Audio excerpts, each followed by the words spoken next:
my glasses, too. Jesus. Actually, they had you set up here, Well, and then I kind of moved your stuff down. okay. So it's Judy's fault? You were ghosted here. Yeah. Historic Preservation Commission, May 20th, 2024, 5 minutes after 6. In compliance with the Open Public Meeting Act of 1975, adequate notice of this meeting has been provided. If any member has reason to believe this meeting is held in violation of that act, they should state so at this time. Pledge of allegiance, please. Pledge allegiance to the flag of the United States of America and to the republic for which it stands, one nation, under God, indivisible, with liberty and justice for all.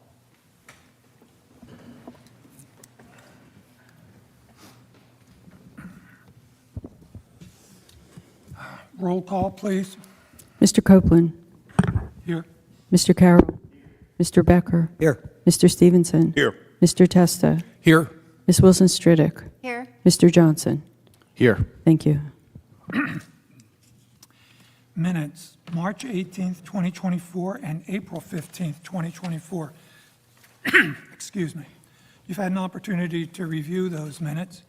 And do I have a motion to accept them? I'll So- move to accept the minutes as presented to the meeting. Second? Motion by Mr. Testa, seconded by Mr. Becker. Mr. Copeland, Yes. Mr. Carroll, Yes. Mr. Becker, Yes. Mr. Stevenson. Yes. Mr. Testa, Yes. Ms. Wilson Stridick, Yes. Mr. Johnson. Yes. Thank you. Resolutions. Lawrence A. Prey Builders, 523 Bank Street, Block 1054, Lot 22, Resolution 2024-08. Drake, 17 South Broadway, Block 1018, Lot 20, Resolution 2024-09. Duhame and Carroll, 921 Stockton Avenue, Block 1082, Lot 1401, Resolution 2024-10. Mullick, 828 Corgi Street, Block 1090, Lot 10, Resolution 2024-11. King's Cottage Enterprises, 9 Perry Street, Block 1034, Lot 15, Resolution 2024-12.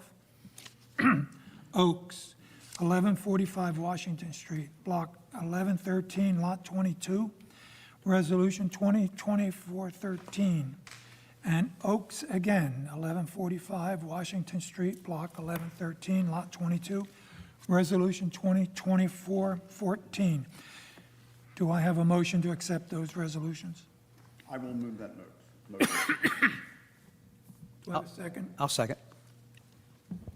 Motion by Mr. Carroll, seconded by Mr. Becker. Mr. Copeland, Yes. Mr. Carroll, Yes. Mr. Becker, Yes. Mr. Stevenson. Yes. Mr. Testa, Yes. Ms. Wilson Stridick, Yes. Mr. Johnson. Yes. Thank you. Applications approved or denied in review. You've had a chance to review those. Do I have a motion to accept them? Motion. Do I have a second? I'll second. I have a recusal. Carroll, City of Cape May at 1048 Washington Street. I recuse myself. I'll do that at the time the vote is called. I have Yeah. one too, but Motion by Mr. Stevenson, seconded by Ms. Wilson Stridick. Mr. Copeland, Yes. Mr. Carroll. Yes, except for Miss- City of Cape May. Thank you. Mr. Becker. Yes, except for recusal for Sheffer at 1011 Washington Street. Thank you. Mr. Stevenson. Yes. Mr. Testa. yes, except for DeLuca, 1515 Beach Avenue, from which I abstain. Thank you. Ms. Wilson Stridick. Yes. Mr. Johnson. Yes. Thank you. First order of business tonight is old business. Cohen, 16 Reading Avenue, Block 1115, Lot 17.02. This is a non-contributing property, and it's a new house.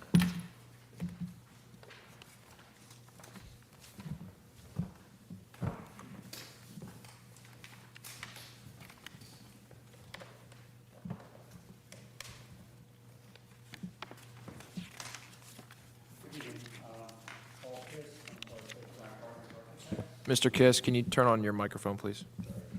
Ah, green, okay. Sorry, Paul Kiss from OSK Design Partners, architects of the project, here representing the homeowners, Scott and Lois Cohen, who apologize. They were on a long-planned trip and could not be here tonight, but wanted this application to continue, so I'm here without them. We have to put on record whether he has the authority to present this. So, Mr. Kiss, two things. One, need you to represent that you have the authority to present this application on behalf of the applicants, and understand that any conditions or things agreed to on the record tonight are not going to go forward unless the applicants themselves acknowledge in writing the representations that you put on the record tonight. I understand. Okay, They have authorized me to present tonight. okay, We agree to that condition. okay. Whose signature is it on the application? Is it yours? Should be mine. Okay, so it's not the homeowners, just checking. I can double check. You would avoid this if they would simply sign the bottom of the application. Okay, thank you. I was pretty sure, I just wanted to be sure. Well, they would still have to authorize. That's a standard condition of our resolutions now. If an applicant's not physically present, they're going to have to acknowledge your representations, any conditions on the record, so they can't later say, oh, we didn't know about that, Mr. Kiss Understand. didn't have the authority. Okay. But we take you at your word, and the applicants will confirm that, whatever happens. Okay, very good. Thank you.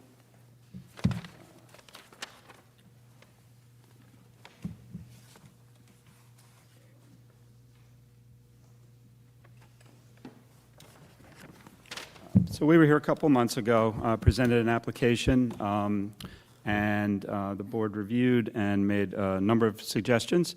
So I'm here to present our response to those suggestions. If you recall, the property is one unit, property, or one lot of a two-lot subdivision on Reading Avenue.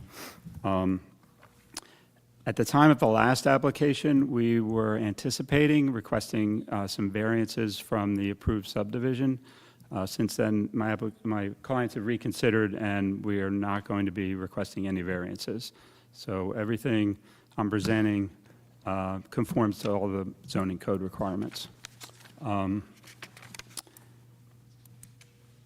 We found out subsequently that it's my client's responsibility to provide proof of compliance with the conditions of the subdivision, and we're currently working through that with the engineer, but we will be able to provide that. So with that, I can, with your permission, I'll just Yes. go through the application. So if you recall the last time, we were proposing a large driveway with parking in the front of the building. We've reconsidered that approach, and we've eliminated that. We have a 12-foot wide driveway on the left that leads to the back of the property, and we have recessed under the building the enclosed parking. So two of the required spaces would be inside, and then the last remaining required space would be toward the back of the property on the driveway. In the front yard, we're proposing a terraced landscaped front with native plantings on Cape May's list of approved plantings. That's really the only difference. And if you like, I do have, if there's any questions about what I presented the last time, I've got the boards from the last presentation as well.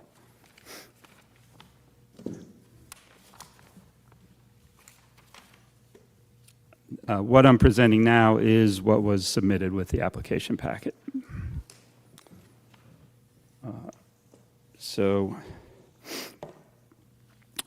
Drawing number A1 shows the new ground floor with the terrace landscaping in the front. The parking recessed back under the building. It's recessed about 12 feet from the building above, so it's well concealed, and we'll be planting landscaping in front to help to conceal that. There's really nothing changed in the back of the pool, the patio from the prior application.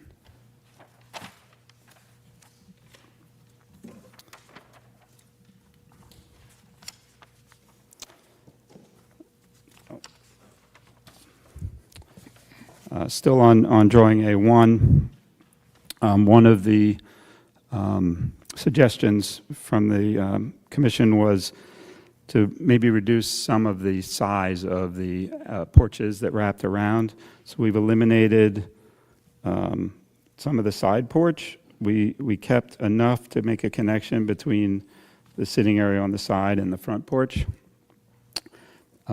Because of some positive changes in the zoning code allowing some steps to intrude into the front yard, we were able to reduce the number of steps that cut into the porch, make it a more traditional look. On the right side, we kept the symmetry of the dimension created by this connection on the side. There's nothing really different about the plan other than that. As we go up on A2 to the second floor, again, we eliminated the wraparound. We cut back on the width of the porch. We've eliminated the screen enclosure, so it's all open now. That's it on that floor. So we come to the elevations, and the overall dimension of the front facade of the building has been reduced by about 8 to 10 feet from what it was previously. And again, I will be submitting one exhibit tonight, perspective drawings that compare the previous application to the current application.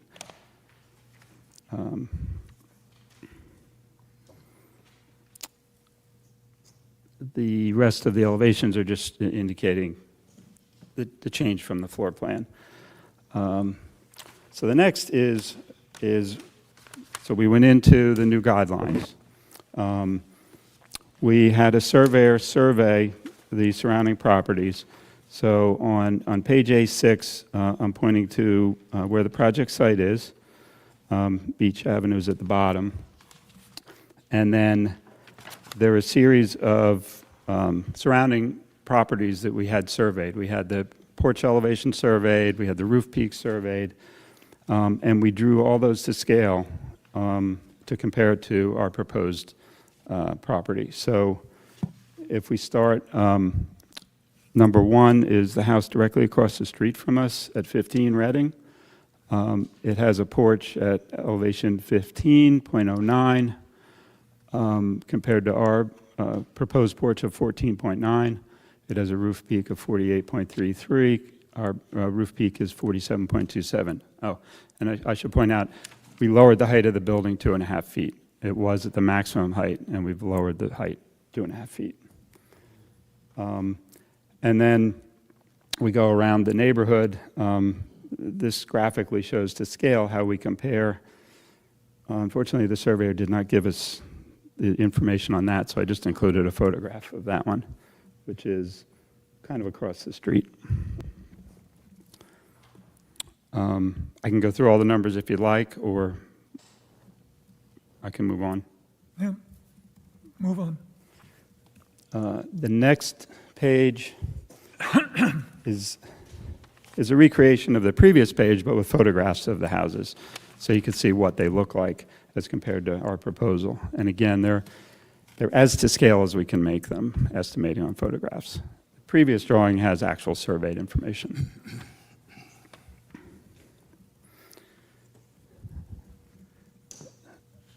The materials proposed are the same as last time: natural wood, everything that you're looking for, basically. And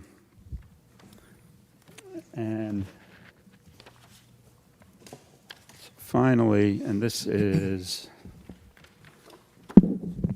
what I'd like to submit tonight, which is perspective rendering. So how would you like me to do this? I have handouts for everyone. You already have A1 in here, though, correct? Pardon? We'll just mark that as Cohen 1, right? Okay, yeah. And Just hand them out? Or, So long as Judy has a copy. yes, there should be plenty of copies there. Mr. Kiss, that's just a one-page document, right? One-page document. And that's what you have on the board right now? That's what's on the board. It's called sheet number A8. It's A8.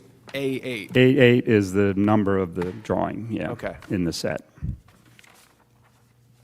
Coming around.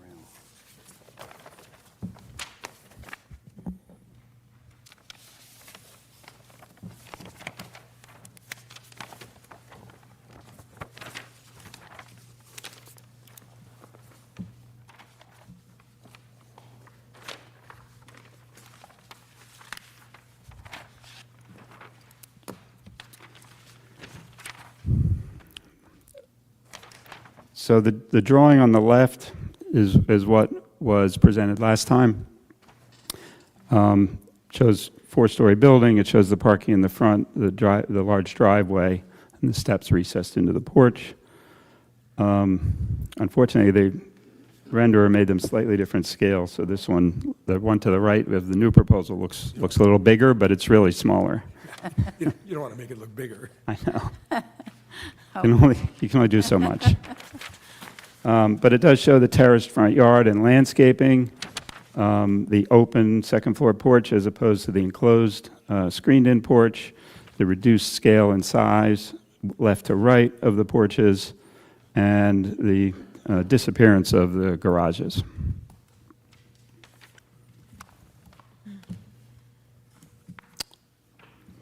And that's what I've got. Fair enough.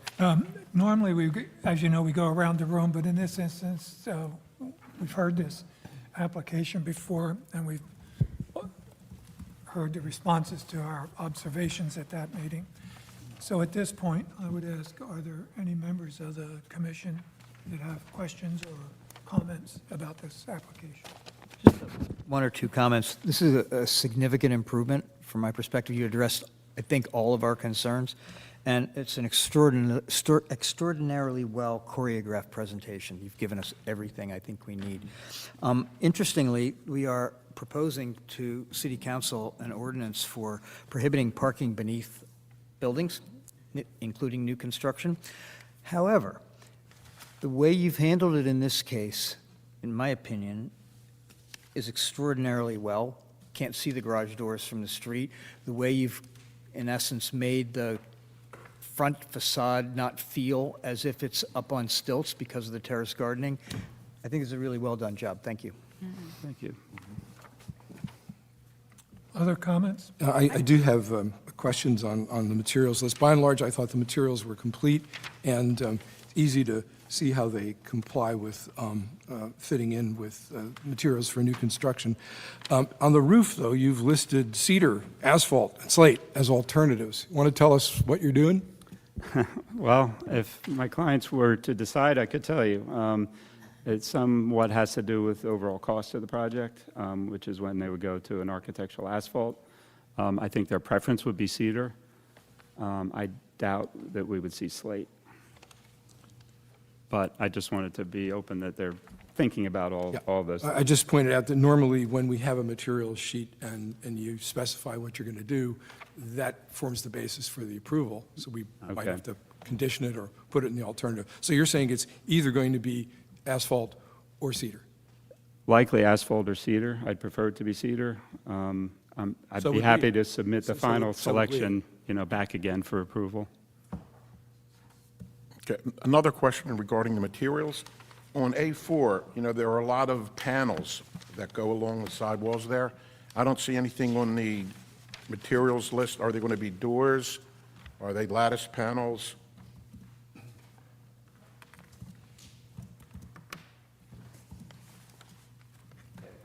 On the first floor, on the bottom, on the right side elevation, there's 3, then 2, then 1, and on the... Are you looking at the top drawing here? No, yes, and then there's 5 panels on the first floor, or 6 panels? First floor, A4. on the top. This floor? Well, the ground level The floor. ground level, yeah. Are they doors, windows, lattice panels? This is where the garage is. So this Okay. is set back 12 feet from Okay. what's above And then it. on the other side, there's similar panels. Are they, In the bottom? These are doors for storage, yes. And on the bottom as well, they're all doors? This is the outside shower, which is, No, over to the three. and then these are doors into the lower level, and these are storage. Well, it's on the floor plan. Right, do you have any, like, cut sheets on those doors? They would be vertical beadboard. I don't have a cut sheet, it's just kind of a material, painted. So they're doors that are vertical beadboard? Yeah, painted. So on the floor plan, what you're seeing on the right side, well,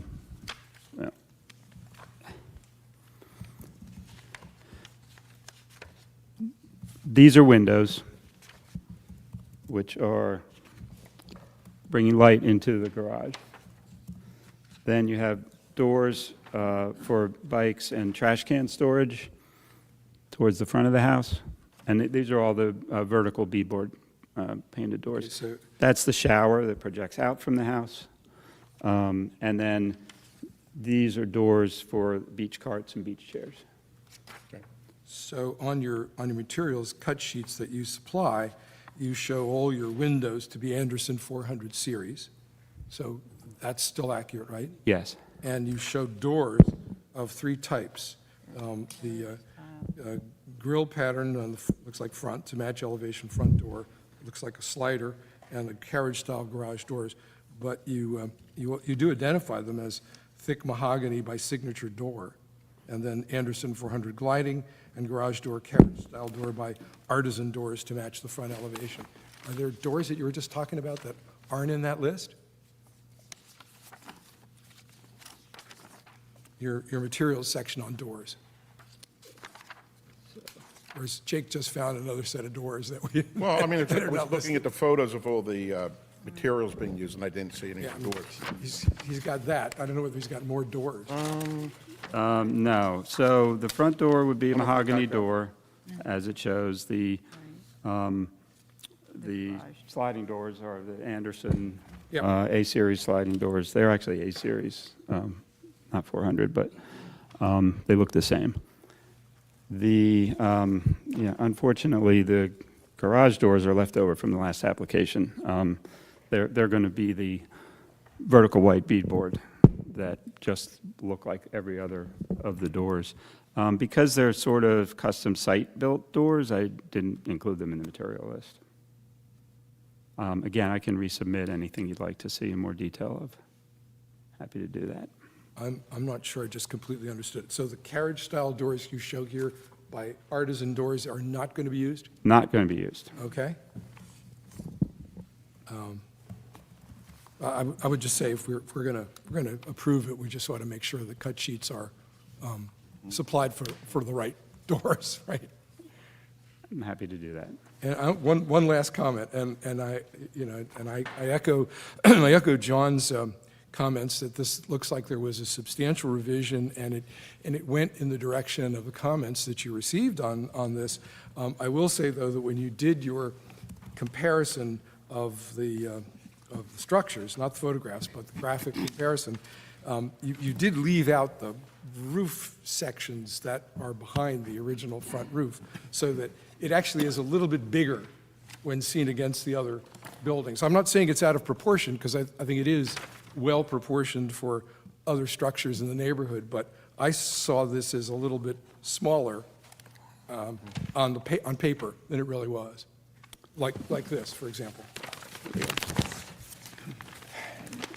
See that? You really have, you've shown the front section, but you haven't shown the roof and back.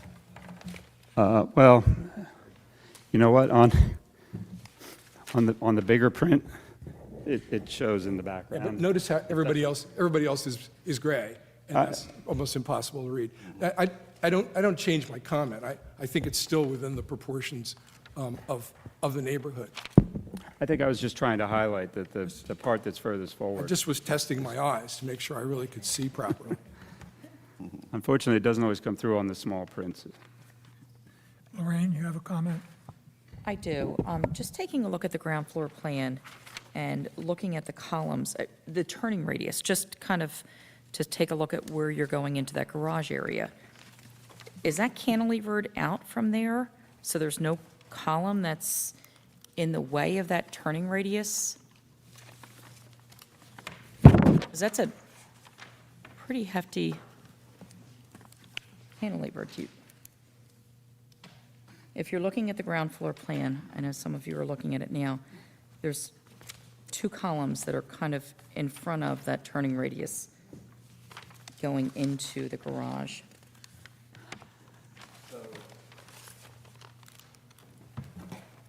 If that makes sense. It does. Okay, So these dashed columns Correct. are the porch above.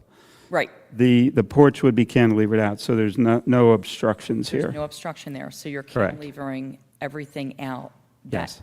length? Wow. Yes. Okay, that's a pretty substantial I've, 12 or 13-foot it is. It's going to be made of steel, structural, okay. structural steel. I've done this a few times in other projects. Sure. So I'm I know not- it works. I'm not questioning that, I'm just Yeah. wondering. You won't end up with surprise columns and the turning radius does not work. Just Yeah. logistically Yes. accessing that No, it's a parking. Thank you. Great question. Yep. Anyone else? I would agree with the comments that were made. This is a significant improvement and responsive to the observations that were made at the original presentation, so thank you. This will be an attractive addition to the community and appropriate. Do I have a motion? I'll move to grant the application in final review, as finally approved. I would add the condition that full cut sheets be supplied, including the accurate cut sheets relating to the doors. Yes. I'll second that motion. Can I ask a question just on the motion, Mr. Testa? Is there any concern about the different options and materials contained in there, or is the HPC looking for confirmation of what the final choice is going to be? Yeah, I think the latter. Okay. I don't think there's any, we expect them to look like garage doors, and the fact that you choose a manufacturer and you choose something that's made of X, Y, or Z, I don't think we care at this point. I was also asking about the roof, though, because we talked about. The roof. I'm sorry, I should probably say that we approve it with condition that the roof be either asphalt shingle or cedar. Okay. Modification to the asphalt should be a designer Dimensional. dimensional shingle. And again, you'll supply a cut sheet relating to the shingle chosen. Yes. It's been a little moved back and forth, but I think we understand the motion. I'll second that motion. I accept any of the revisions you have made to it. So I'll provide cut sheets on all the doors as they're being proposed. I'll provide, when a final decision's made on the roof material, I'll provide cut sheets on that. Thank you. Motion by Mr. Testa, seconded by Mr. Becker. Mr. Copeland. Yes. Mr. Carroll. Yes. Mr. Becker. Yes. Mr. Stevenson. Yes. Mr. Testa. Yes. Ms. Wilson Stridick. Yes. Mr. Johnson. Yes. Thank you. Can I ask you a question? Did you price out the cost of doing a slate roof as compared to other roofs? No, I know what the cost would be. It's substantially higher. From what I've looked at, it seems like slate could be twice as expensive as a cedar shake roof. And actually slate on houses that are trying to look like early 20th century colonial revival and things, slate really wasn't used on houses as much as cedar shake. It was used more on commercial buildings. It's really just an expression of what my client was asking for, and I agree the cedar is the appropriate choice. We would use a heavy-duty cedar, Okay. but we'll definitely submit that to you. Cedar would be great. I agree. Thank you. All right, thank you very much. Next order of business, Duhane and Carroll, 921 Stockton Avenue, Block 1082, Lot 14.01. It's a contributing property and an addition for a new detached garage.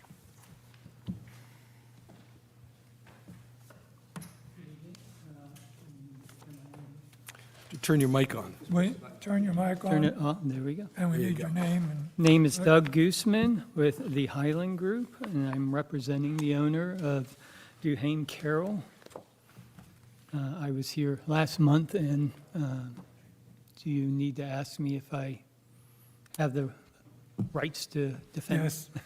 Yes. Just like last time? Okay. Yes, you have Mr. Gooseman, you have the authority of your client to be here and present this application to the board, potentially for approval. That is correct. And you understand that as a standard condition of our approval process, that the applicant is going to have to acknowledge any condition of approval or anything discussed on the record as if they were here tonight, That is correct. in order for the project to go forward. I agree. Okay, thank you. Thank you.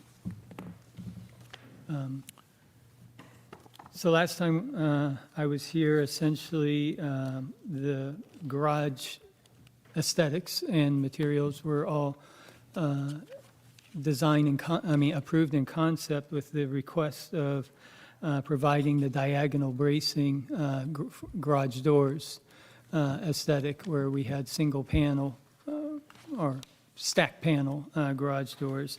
And so that has been revised on the garage elevations on sheet A201.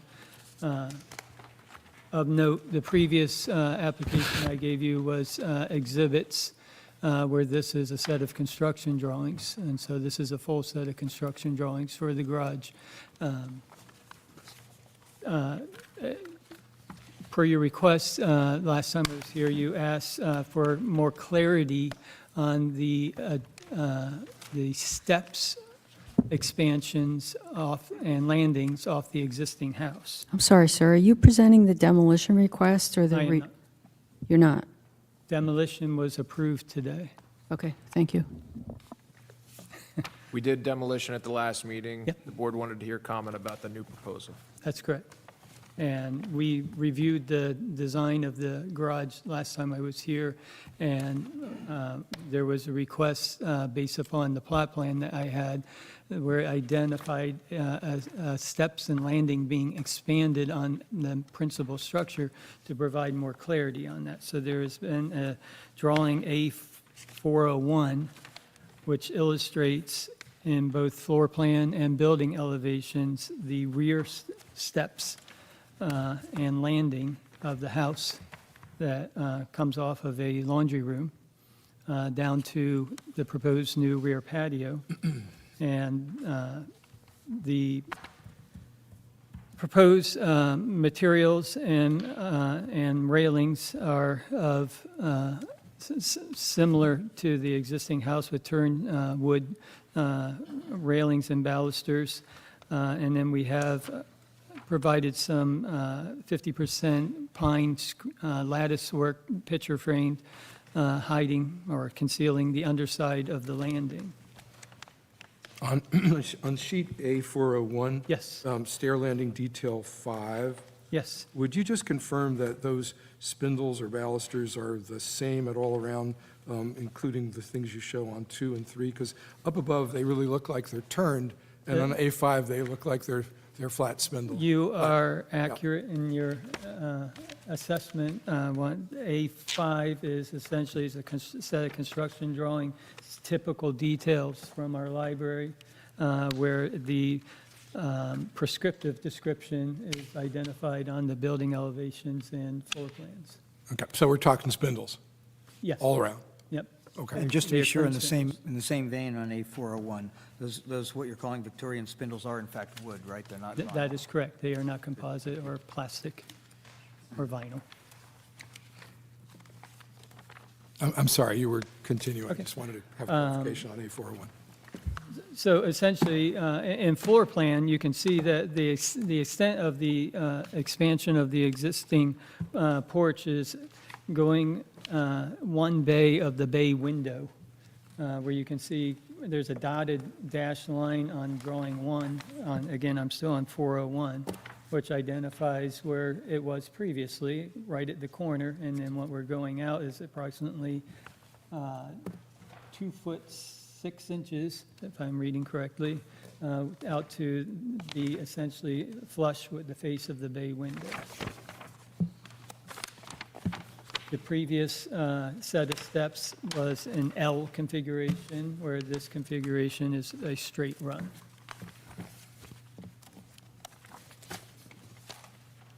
Any questions on the stairs and landings? Additionally, you asked for clarity on the pavement and pavers. So we have obtained the services of a landscape designer who has provided, and in your package, a landscaping plan and as well as a plant schedule. And in addition to that, the pavers for the driveway have been added to the materials list.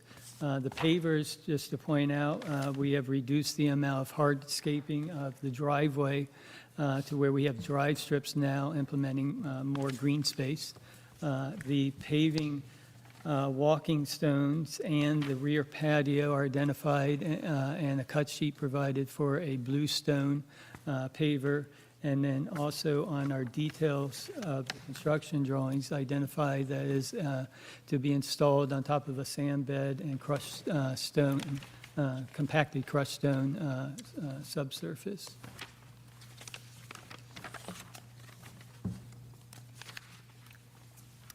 That's the extent of the changes and additional information requested from our last Thank you. appointment. Thank you. Questions, comments? Anyone? Only comment I have is on your application, you indicate on the cover page that there is exterior lighting, but on the materials page, on page 2, you don't indicate any exterior lighting, and I didn't see a cut sheet for the new exterior fixtures you're proposing. Did I miss that? I'm going to say you missed that. Okay. I'm sorry, too. Is it in this? Material Right cut here? sheet. No, no, no. Oh, I'm going, from the landscape plan, it says there's lighting? No, where is the cut sheet of the lighting? I might have just missed it. Yeah, okay. I can hold this I up. did, got it. Thank you, never mind. So tell the rest of us, John. Yeah, it is, so, it's just a little confusing It's because. near the back of the I package. see, I'm in the, should I be in the landscaping? Yeah, it's a plan? materials cut sheet, third to last page, All right. second to It's a last. separate, this is, what you're looking at right now is from the landscaper. This is materials. Got it. Yep. So the only real inconsistency then is page 2 of your materials checklist does not have exterior lighting indicated, that's all. Oh, I didn't check it, is Yeah, what you're and telling me. tell us what Okay, that is. But it's in this package, so I think you're going to be good. okay.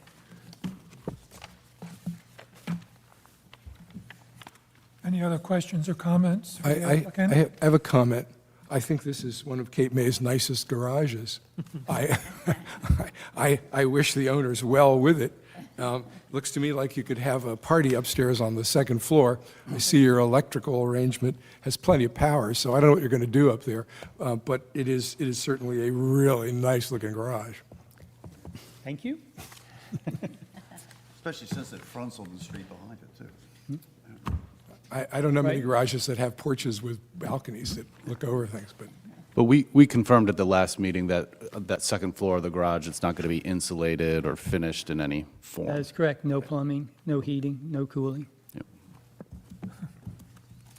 So I'd like to move, make a motion? Yes, do I have a motion? I would like to move for final approval for this project as presented. Second.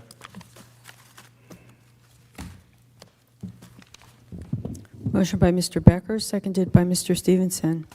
Mr. Copeland. Yes. Mr. Carroll. Yes. Mr. Becker. Yes. Mr. Stevenson. Yes. Mr. Testa. yes. Ms. Wilson Stridick. Yes. Mr. Johnson. Yes. Thank you. Thank you all. Thank you.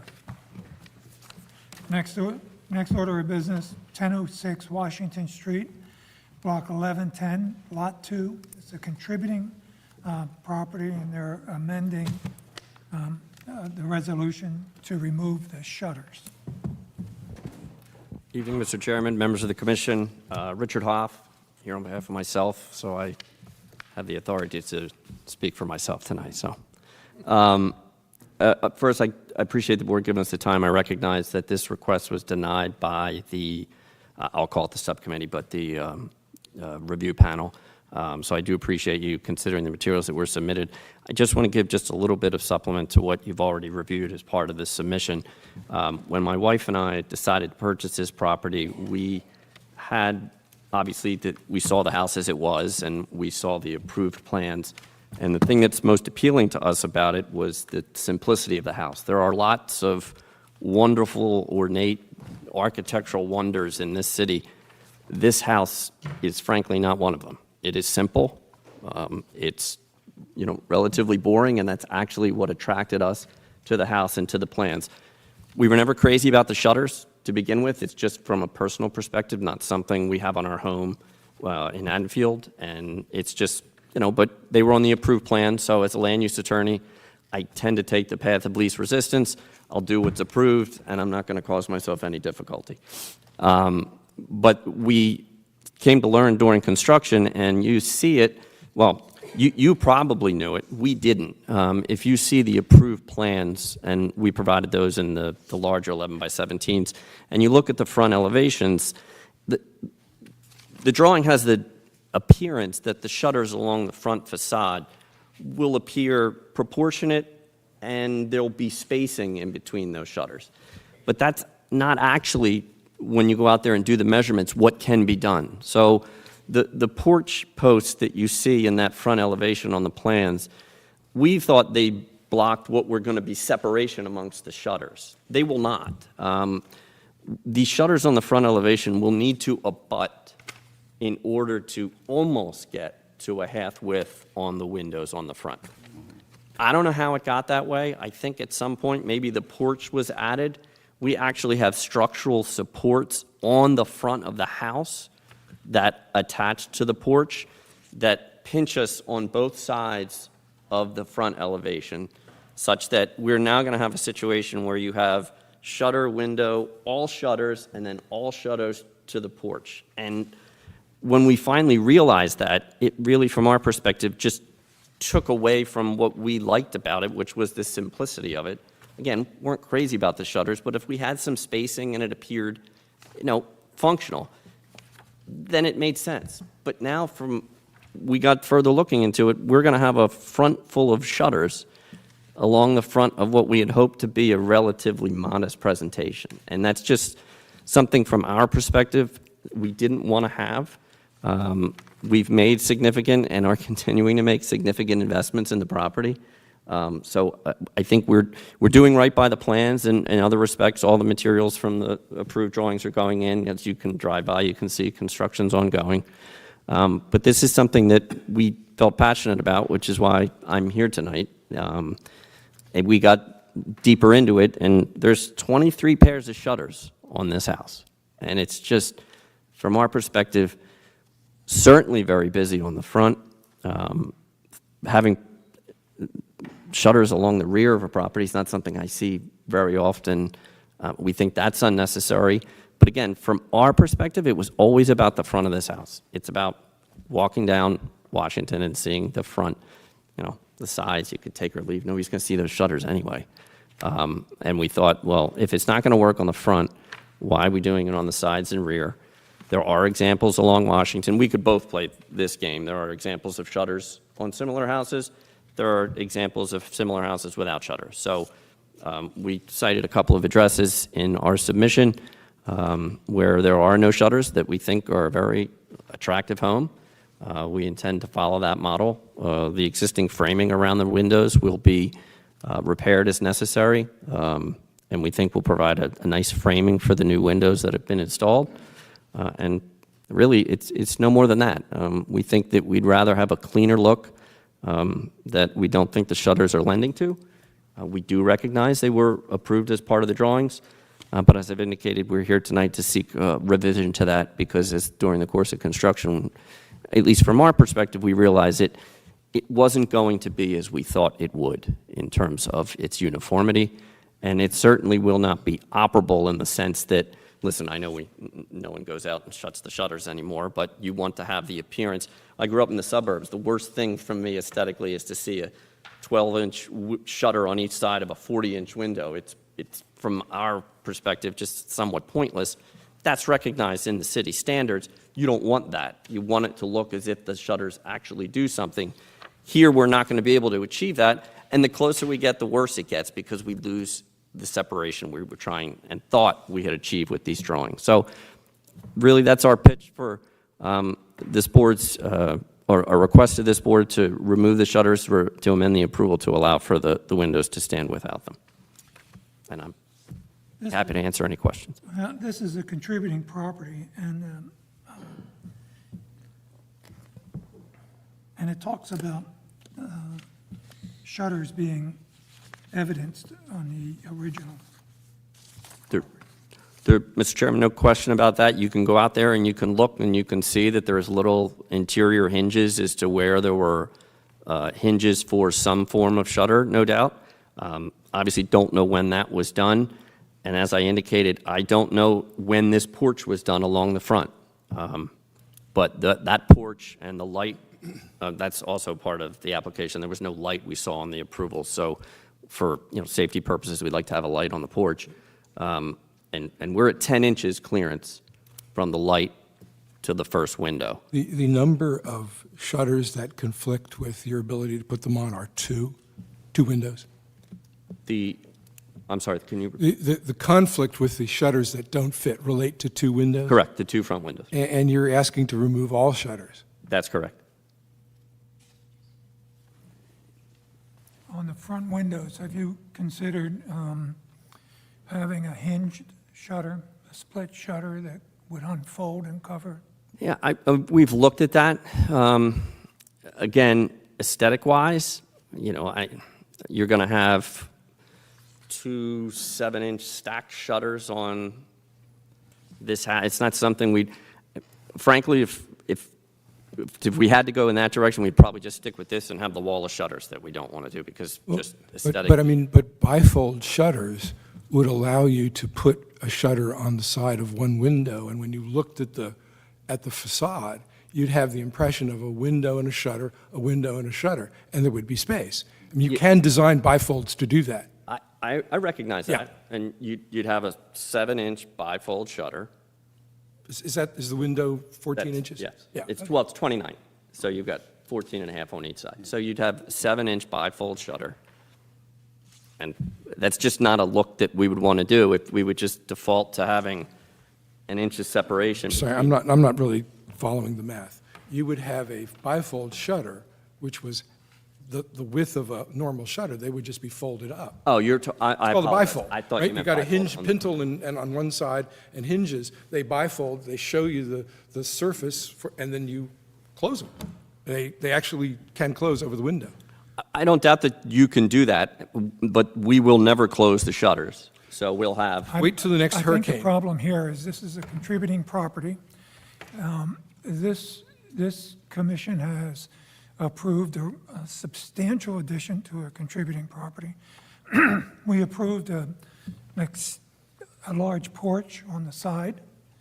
And now, after all that is done and approved, you don't want to do the shutters when the only historic portion of the house that's left had shutters.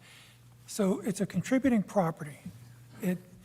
The idea is to preserve the presentation of the original envelope. So because you don't like the aesthetic is interesting, but I'm not sure it's relevant. and Mr. Chairman, I don't know when the shutters were on the home. I'm just telling you because, But we have an architectural historian that says that there's evidence there were shutters on the building, and it's rated as contributing.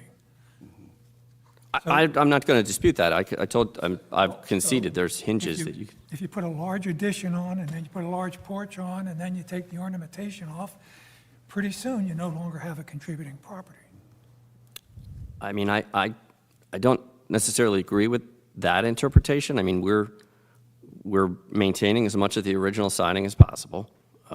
We took away what we couldn't. So, I mean, in terms of what was there and underneath the asbestos siding, we're doing our best to preserve, including the existing framing of the windows. So, we're not trying to do anything to undermine, the existing structure. I mean, there's no doubt there was an approval.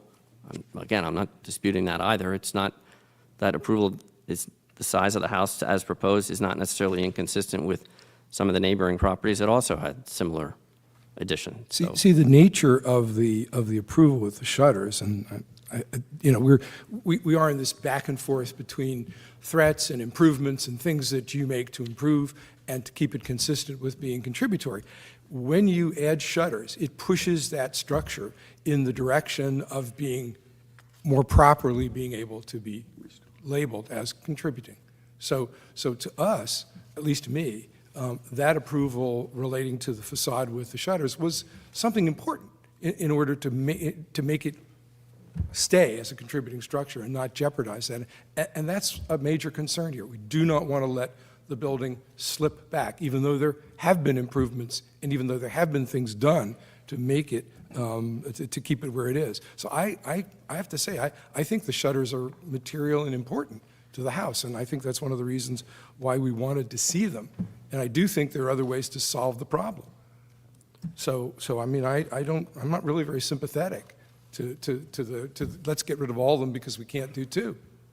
So just in terms of those two, we're in a bit of a dilemma in terms of how we go about doing those shutters. So, You mean to the first floor? correct, Well, correct. I think that was suggested as to how you could do that. When I first read your application, I thought you were only thinking of not doing the first floor under the veranda shutters, but all the other shutters.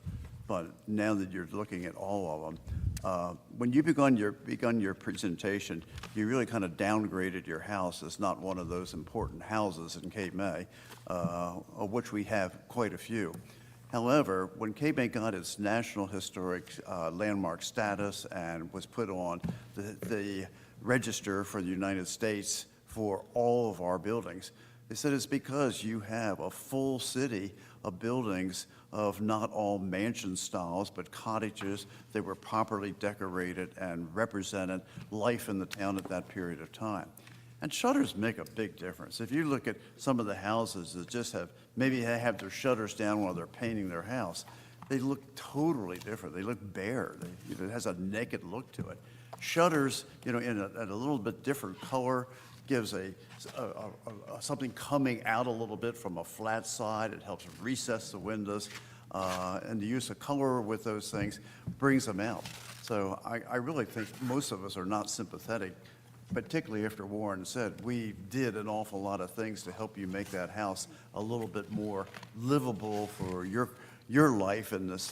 And I don't think we should go further by now dropping, as Jim said, the one thing you were moving in the really right direction was by redoing something that was there originally. We don't know when they came down either. But Cape May went through a pretty depressed period of time.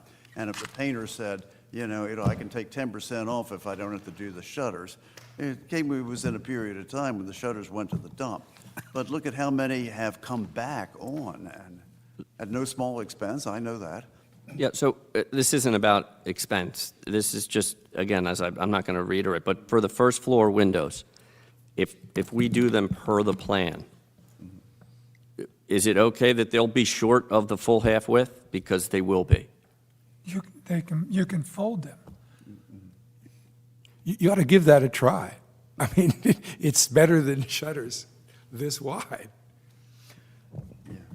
So, All right. I think we're willing to work with you to. I just want to make sure that if we do what's on, I don't want to be in a situation where we do what's on this plan and it ends up short of a half width because it's per the No. drawings, and then it's short of a half width and it doesn't comply with the HPC standard. No. So, I am sympathetic to your case. However, we are obligated to abide by our standards. And I'd like to read from you from page 28 of our standards. Colonial Revival and Italianate homes typically have shutters. You have an Italianate home. The addition or removal of window shutters should be based on documentary historical evidence. We have documentary historical evidence that there were shutters on this house. Therefore, we can't approve the removal of shutters and maintain allegiance with our own standards. So that's where this argument is coming from. It's our written standard. I've read it. Yeah. And There is evidence of shutters, it's just, we don't know when those shutters were put on, taken off, but again, I'm not going to argue what is clearly written. I've Well, been given over that it that. was an Italianate structure, it almost certainly had shutters when it was constructed. Okay. One last question. Shutters are not easily, there's a lead time on shutters. So if we are able to provide, proof that they've been ordered and everything else is finished on the house, do the shutters prohibit us from occupying the house? You could get a temporary, Okay, so that would be a standard for a temporary No, CO? you'd be fine. Okay. Be a condition of a TCO, potentially. Okay, but it won't withhold a TCO if we provide proof that we've ordered the shutters? That's an issue with the construction official, but I don't see how that type of thing would impact health and safety, which is the primary consideration. Right. Not unless it's hurricane. Okay. We're not going to, the So- city's not going to renew the TCO No, I understand. all into the future. The idea is to get the shutters and to get the shutters put on. And Understood. again, we will follow up with our inspectors to make sure it is done down the line. Okay.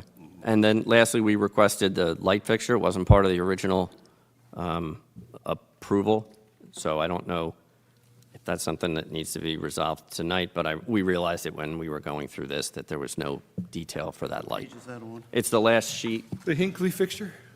Yes. Yeah, I just saw, that's fine. I don't see it now, but I saw it before. We kept it small to make room for the potential of needing to do the shutter, so. It's almost at the end. Yeah, it's the last.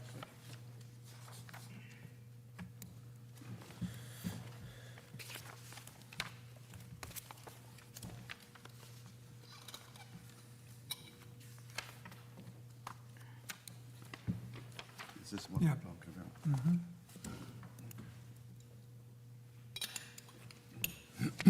So shall we make a motion? Yes? Be our guest. So I would like to move that the proposal to remove the shutters is denied, the proposal to add the light fixture is approved. Do I have a second? Don't we make a motion to pass it and then vote against it? Or do we? You can refer that to council, but I think Tom's right. Yeah. You have to, you have to prove, you have to pass on the application as submitted.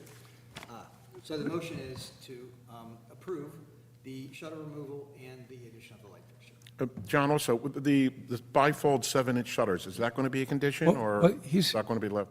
I would give him the That's opportunity to do his narrow ones or to bifolds, just to make sure he's flexible enough to do either one. And I would Basically, condition that. none can be removed, so that also addresses the ones. I mean, Okay. when we grant him something, I would condition it with that, but, so we have a motion to approve the It application. might be a little easier if you, Make two if you have the first motion on the shutters.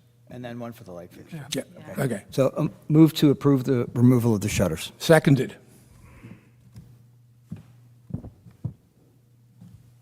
Motion by Mr. Becker, seconded by Mr. Testa. Mr. Copeland? No. Mr. Carroll? No. Mr. Becker? No. Mr. Stevenson? Mr. Testa? No. Ms. Wilson Stridick? No. Mr. Johnson? No. Thank you. I make a motion to approve the light fixture that's in the application.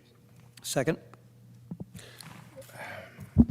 Motion by Mr. Carroll, seconded by Mr. Becker. Could we perhaps phrase this, though, in a way that we can approve the application with the continuation of using shutters, but give him the opportunity to choose between what was approved before and bifolds? Well, under the current approval, he's been approved for a structure with shutters, that's contained in the prior approval. Would the board would the review committee even consider an alternative proposal that maintains the shutter on those first two, but incorporates some of this discussion? That would be terrific. Because at that point, if he's just swapping out the style of shutter, it's living up to that approval, and we could probably deem that minor work. As I understand it, that's fine. So let's just do the light fixture, and then he continues on with the application that's been approved, and he does. You'll have to deny that. We did. He's made an application for We just denied it. Yeah, we voted. We've denied the. Right. We've denied the Right, shutters. so now you can do the light fixture? But I'm just indicating for the record, Mr. Hoff, you understand that. I understand. The board wants. As long as I keep the shutters, it could be a subject of minor approval by the review committee, so long as the shutters remain, but it's a bifold versus a full shutter. Yeah, subject to review, further Correct. review by the HPC, but there might be another option there. Yes, thank you. So are we on a motion for just a light fixture now? Yes. Okay. We do? Who made the motion for the light fixture? Tom I Carroll, made it. and I seconded it. John second. Okay. Motion by Mr. Carroll, seconded by Mr. Becker. Mr. Copeland? Yes. Mr. Carroll? Yes. Mr. Becker? Yes. Mr. Stevenson? Yes. Mr. Testa? Yes? Ms. Wilson Stridick? Yes. Mr. Johnson? Yes. I'm Thank you. sorry, Chris, I have a question. So the first motion, was it subject to submission to the review committee or not? Because that wasn't part of the motion. I was just noting for the record that he has an approval, and if he wants to make an alteration, he's got to make a subsequent application, but he can do that to the review committee. Okay. If it's minor work. That application would just be a change in the shutters. Correct. So, Cut sheet, review by the review committee. Okay, you all right, Judy? New business. Granados and Route 502 West Perry Street, Block 1032, Lot 2C-502. This is a contributing property, and this is a garage demolition.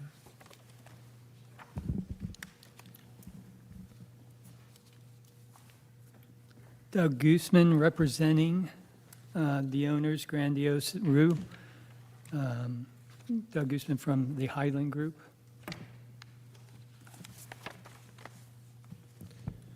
We have the same Mr. restriction. Gooseman, your applicant's here? They are not. Okay. Do you have the authority to present this application by the applicants tonight? I do. And that includes any conditions of approval that you put on the record and this board discusses? That is correct. You understand that any resolution of approval would contain a requirement prior to them proceeding to construction that they acknowledge and ratify anything that you put on the record tonight on their behalf?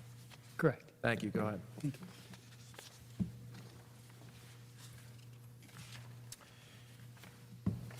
The existing, very unique property has two, actually has three, three condos. One structure occupying 2 units, one single unit. This garage that is in question for demolition is occupied by the rear half of the property and the single unit property, and is separate in the two parts, or two houses are separated by a fence. To address the 9 points, in this case, the 7 of the 9 points for demolition. Are we ready, good with that? Its historic and architectural, cultural, and aesthetic significance. This garage was constructed between 1909 and 1932. It has it is historic in nature and has historic materials, designs, means, and methods of construction. Is the current, its current use and potential use. The current use is that of a garage.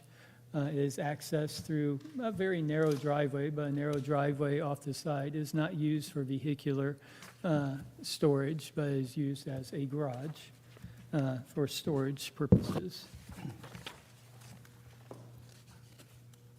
Its historic or architectural value, the importance to the municipality and extent to which its historic and architectural value is such that if a removal will be detrimental to the integrity of the historic property or district.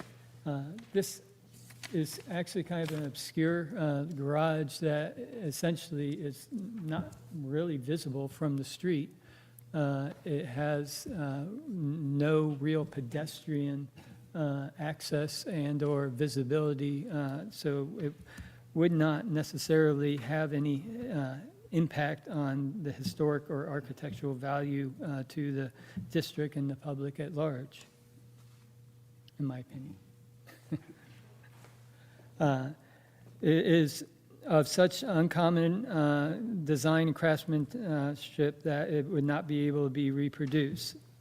That is not correct. It is not uncommon. It is very conventional lumber and construction means and methods in which the garage was constructed and could be replicated as such in kind. The retention of this would increase property values and promote business and positions and new positions and attract tourists and such, and would make the municipality a more attractive and desirable place to live. I don't see where this garage being located in the center of a lot that's not visible to the public will provide any additional value to the public at large and tourism and/or the actual historic district at large. I'm sorry, Mr. Guzman, could you speak into the mic? It doesn't appear to be registering. Thank you. Do you want me to repeat anything? Okay. The impact of its removal upon the historic district. It is a historic structure. It was built between 1909 and 1932, so it does have relevance. Does its impact on the actual district by its removal is up for discussion. It's not something that is being utilized by the public at large. And so I would say it is not going to be detrimental to the historic district. Number 7, the structural soundness, integrity of the building, and economic feasibility of restoring, rehabbing the structures so as to comply with the requirements of the applicable building codes. This is basically why I'm here asking to have you review the application for demolishing this building. It is not a safe structure as it currently, the condition of the structure. We have done a structural assessment of the wood members of the structure. The building actually sits on earth with no foundation and shows significant rot and deterioration that has progressed through the structure of the walls and the actual wall sheathing, which is essentially tongue and groove vertical boards.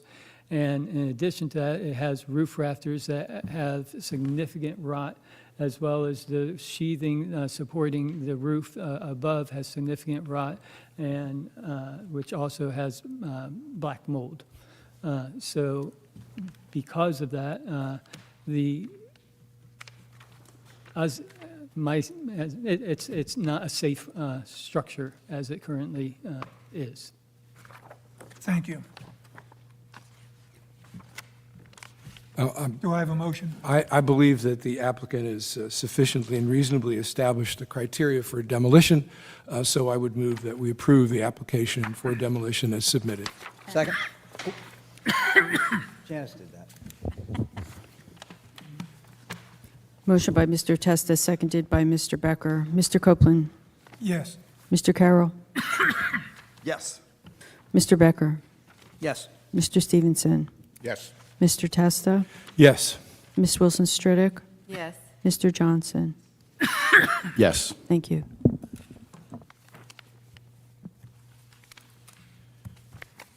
Next order of business is Renatos and Rue, 502 Perry Street, 1032, Lot 2, C502. That's a contributing property that is proposing a new detached garage.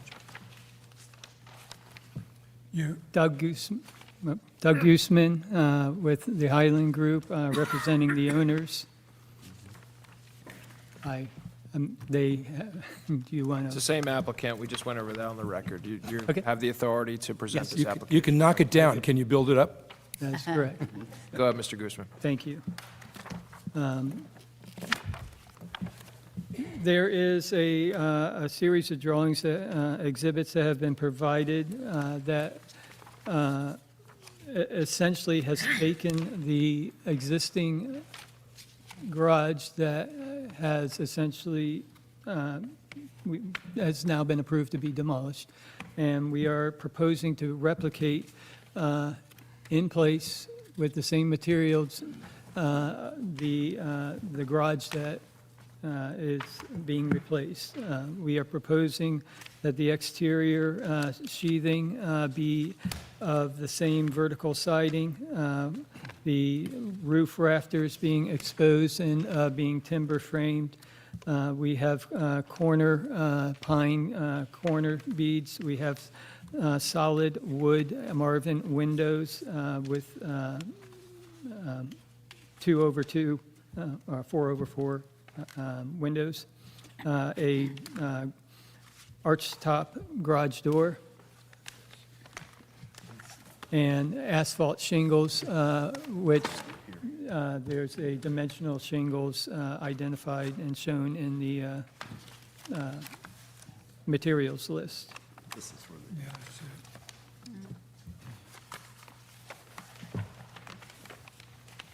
it. The proposed location is intended, or is proposed to go back to the same width, depth, and location on the lot to replace the garage that is being proposed to be reconstructed. Different from the previous garage, this is proposed to have a concrete foundation and with the concrete footings in which to then build the garage. It does not show or does not have masonry foundation walls to where this will be framed on top of the slab with pressure-treated lumber. Because of the base flood elevation, pressure-treated lumber would be required for the framing in contact with the concrete. Doug? Is that it? Yes. Is this going to be stick-built on Yes. site? Yes, stick-built on-site. Has the zoning officer indicated anything for a need for variances since, This has not been before the zoning officer. okay, because, when a building disappears completely, whatever is new going on the property has to conform to the zoning or get zoning relief. And I believe the zoning for auxiliary buildings like that would require 5 feet removal from the side yard or rear yard, if I remember right. No, it's actually on the first cover sheet, and it does identify that you're correct, it's 5 feet, and we would require variance relief for said garage. I will put it out there with the HPC, are we permitted to move it off its existing site location into a conforming setback location? Well, let's back up a little bit. Of course. First off, your application is for final, and we can't do a final because we have questions about zoning. Okay, So we're looking at conceptual. okay. Not final. And I think when we get to that point, we would do we could do our resolution in such a way that we would encourage the garage be put in its original site. And then the zoning, hopefully zoning would agree with that. If not, then you will have to come back as to where you're going to put the garage. Okay. Well, he'll have to come back anyway because it's conceptual, right? He'll have to come back anyway because it's conceptual approval. Well, You're asking for variances, and that normally requires us to grant you, when we grant you an approval, a conceptual approval, not a final, as Warren just mentioned. So you would have to come back anyway And we're, I think, we'll see how the motion goes, but we do communicate to the various other boards with a confirmation of conceptual approval with recommendations and conditions in it. So we would presumably communicate to the zoning board that it's our belief that it should be, we would recommend it be put back in its original Right, and place. that would be our argument And- for the zoning board. And you would make that argument, Right. and hopefully they would grant it. And if they don't, I understand. you'll have to come back and tell us where you're going to put it. Right. Is, for purposes of a conceptual approval at this point, because the zoning issues are outstanding, is there any particular streetscape or other reason that the HPC would like that to stay in its current location versus shift it around? Well, it's historic location, and it's a building that is as close as possible replicating a self-demolishing structure that is in the way, and we feel it would be best to, for the original, keeping with the original landscaping, that we would like to see it return to that location. And I think it's for that reason, in the sense that what's being built here is a design so close to replicating the original structure, better because of the other things you've done to it, and with right materials. So I echo what Tom said, which is it's going to stand in for something that's falling apart, and we'd like to have it stand in where it's standing. And that's, I understand, that's my justification going before the board, zoning board. I think the proper terminology would be historic site. So since the building is historic, but the site remains. And so we would like to see it at its historic site. Well, so it would, putting it back in the original place would promote the historic site aspects, I think is what I'm just hearing. Well, it's what you're proposing, right? Yes, that is Yeah, exactly. what proposing we're 12 by proposing. 18, and basically it was 12 by 18 before. And it's, and I must say, I don't keep saying this about your garages, but this is a really nice-looking garage. Well- It really is, I never thought I'd be praising garages, but frankly, this has aspects of it. It's replicating the original, but the things you've done to add the windows and the doors just really make it a nicer, Well, with that said, Yeah. a couple comments. you would do this. Yeah, so the garage that's being demolished had vertical tongue and groove, and I'm assuming by your renderings that you're also proposing vertical tongue and groove? Okay, I just think that needs to be clarified in your application, mainly because it just says tongue and groove, and normally that's installed horizontally, so I just want to make sure of that. Second is proportionately, by looking at the existing garage facade, the doors were 8 feet wide as opposed to the doors you're proposing that are 6. So a 6-foot wide door doesn't look like it's really a carriage house because you can't fit a carriage-like or car vehicle in a 6-foot opening. So would you consider making the doors 8-foot garage Yes. doors as opposed to 6? I would. And try and replicate to some extent the character of the original garage doors? Great. And I do, just I'm going to point out, it does say on the elevation, it says proposed tongue and groove vertical wood siding. Perfect, thank you. Just FYI. Yeah, just on the application, it doesn't. It just says. Oh, the tongue and groove. application, Yeah, okay. Mhm. yeah. I will make a motion that the application be approved with a recommendation to the zoning board, if they require zoning approval, that the building be put on as historic site on the property and be in keeping with the historic nature of the neighborhood and the property in general. That would be conceptual approval. Yep, central approval. And the guy who writes the letter ought to add those things on behalf of the commission, which is that it be placed in the same location for Friendly historic. amendment with 8-foot wide doors to replicate those that were, I'll Yeah. put all that in the conditions list. Mr. Gooseman, just so you understand, if the board approves this motion, you're not going to get a resolution, you get a conceptual approval notice with the conditions discussed on the record, and that finds its way to you, the applicant, and the zoning office. Right, and you are looking for zoning approval then for this concept to be brought back to you for final review. Correct. However you get there, through the zoning officer or through the zoning board if necessary, and then once you get that, you come back for final. Right. I was going to actually ask you a naive question, if you don't mind. Can you have, in the past, you've been able to achieve administrative review with the zoning office for an item such as a setback to something? My experience is we'll have to go before the zoning board. The zoning officer's not going to be able to, this is not an HPC item, but the zoning officer's not going to be able to waive, Right. you know, you can go 5 feet into a Yeah, 10-foot my setback. assumption is we have to go before. You've got a board process Yeah. that you're going to be going through, but you've also got our conceptual approval letter, which will talk about these issues. Okay, I understand. So there was a motion and a second, I believe. Do we have a second? I'll second. Thank you. Motion by Mr. Carroll, seconded by Ms. Wilson Stridick. Mr. Copeland? Yes. Mr. Carroll? Yes. Mr. Becker? Yes. Mr. Stevenson? Yes. Mr. Testa? Yes. Ms. Wilson Stridick? Yes. Mr. Johnson? Yes. Thank you. Thank you all. No more applications tonight? That's it. He's run out of garages.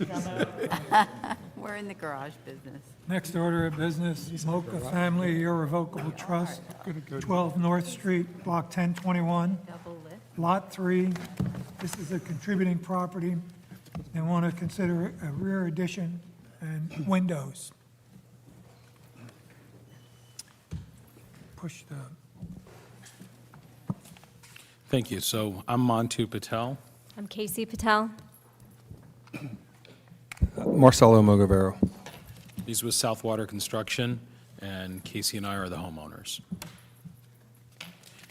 So we're here today seeking a application for the rear addition of our home, enclosing the side porch, adding a gabled roof in comparison to the mismatched things that are there today, which have led to a dilapidation of the structure, and amending the fenestration on the Windsor Street side elevation. And we came before members of the HPC previously, and they've given us some notes, and we've brought some pictures that they asked for as well during that review. And hopefully all the other things that you were interested in, we've added or tweaked to satisfy this commission.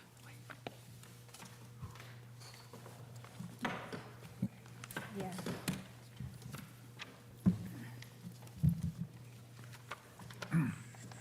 So the very first question I have before you go through this, it appears as if you're proposing two different proposed solutions, because on SP 2 and 3, you show what's existing. SP 4 and 5 show one kind of a proposed solution, and ZP and ZP 7-8 shows a different proposed solution. So which is it? Is it the one depicted on ZP 7 and 8, or the one depicted on ZP 4 and 5?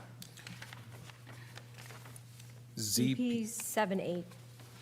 So- 4 and 5 was something that had come to you in the interim before we actually got to meet with you. We made revisions Okay. to it. 4 and 5 is original before the conversation. Got it. Then we had an opportunity to have a conversation. In review. With some of the folks. Okay. And then Got after it. that, we came up with 7 or 8, meeting all of those open items. Okay, so essentially I can take 4 and 5 out of the packet, right? Yes. Thank Just you. about to do that.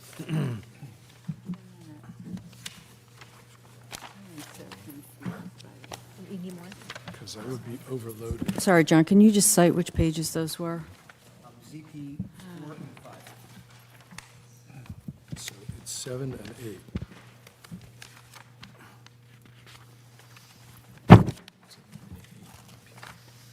Okay, that helps, thank you. So we're supposed to be looking at ZP 7 and 8. 7 and 8. Yeah. We've, so this is Exhibit 1 you've distributed? It's This new, photo? Whatever we're labeling Did it. you just distribute this photo? Yes, so that was the photo that, when we were in review, the pictures that we previously submitted kind of missed that piece, so you could see what it would look Okay, like. so I'm just going to title it Exhibit 1. Yes. Okay, thank you. Mr. Patel, I'm just going to ask maybe a dumb question, but your property's on the right in this photo? Correct. Yes, sir.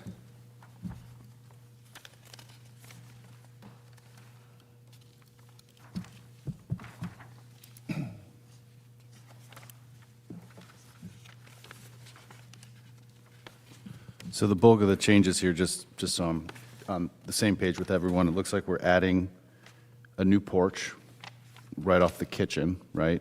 Yes. And then the existing wraparound porch is effectively getting a roof. The existing Closing it. wraparound porch already has a roof. Okay. So we're, And that roof is staying exactly the way it is. but planning to close or nothing's happening on that? The side porch is going to be fully enclosed. Okay. So there's two different porches on this house. One is set back in the yard. That's the porch that we are going to be creating an addition on and It fully. would be enclosed. helpful if you would identify Windsor versus North, and I think you're talking about Windsor now, right? Yes. Yes. Thank you for that. I Yeah. appreciate that. So this is all in relation to the Windsor side porch. The wraparound porch is beautiful and is going to stay for a long, long time. And it's just really not so much an addition as enclosing an existing structure.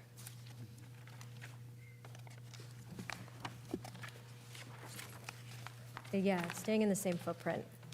We're also staying in the same footprint. That's not changing.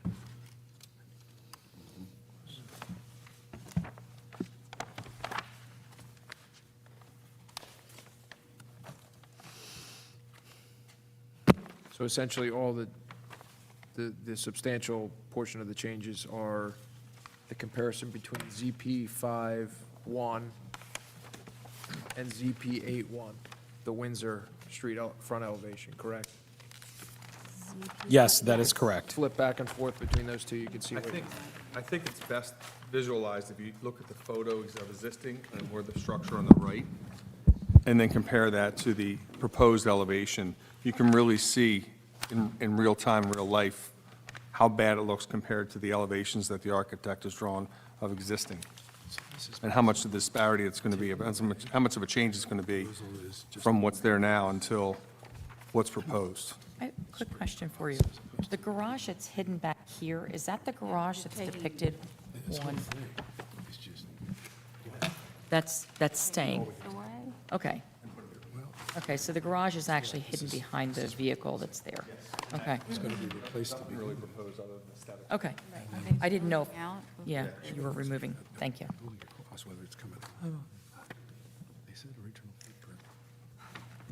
It's not clear to me what's going on. This is going to take a bit of expertise. Yeah, so this took me a long time to navigate this, and I actually wrote down 13 different items that I wanted to have addressed. 5 of them are taken off the table now because we're not looking at ZP 4 and 5, so that leaves 8 things for me to ask you about, okay? Glad you get to go first. Apologies for the confusion. That's all right, it's okay. First of all, we're going to need to see cut sheets of, so you're applying for final, and what we don't have are cut sheets of any of the doors or windows that you're proposing. We'll need to see those. The windows were already approved previously. We did approve in preliminary review, I come. Oh, in the conceptual review? I think I met with you 3 gentlemen. This is new business, so I Well, it will be the same windows. So here's what's occurring. Every single window we are able to keep, we kept. Good. We have tried, or he has tried and has completed every single window Yeah. that we can keep is being kept. And then the ones that he submitted for an addition.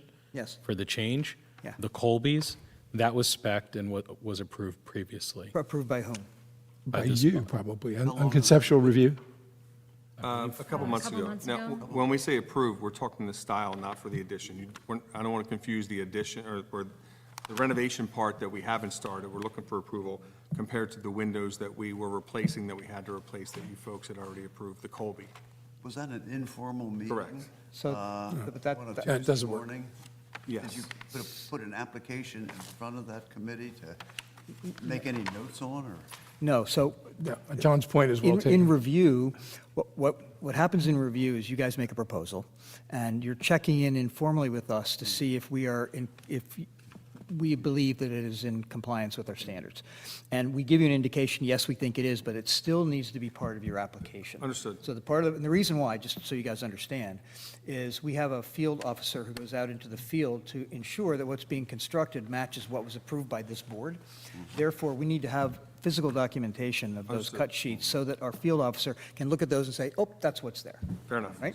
Yes, sir. So that's the first thing, is just we need to see cut sheets of the wood doors and windows, Sir, as well as I have the a other question materials. for you. Oh, I'm On sorry. the material checklist, the part that says windows, Colby wood windows, you just want that cut sheet, the two-page cut sheet for that? So Okay.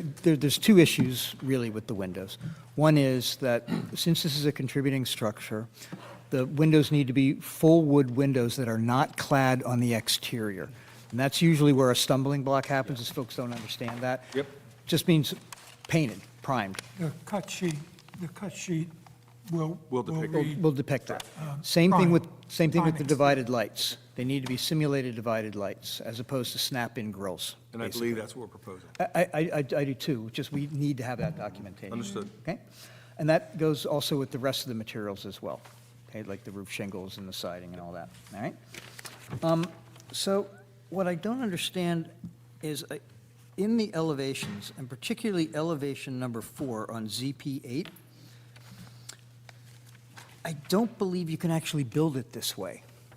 And the reason why is the ridge. So, see what I color-coded in orange here? That ridge right there, the ridge beam, is going to die into the eave of the existing house, which means that it would interrupt the gutter and the structure there. It needs to either be higher or lower, so that it does, right? So, and I suspect that you might want to make it a little lower because this is a very sort of awkward form here in that end elevation. You could really clean that up if you just made it a simple gable.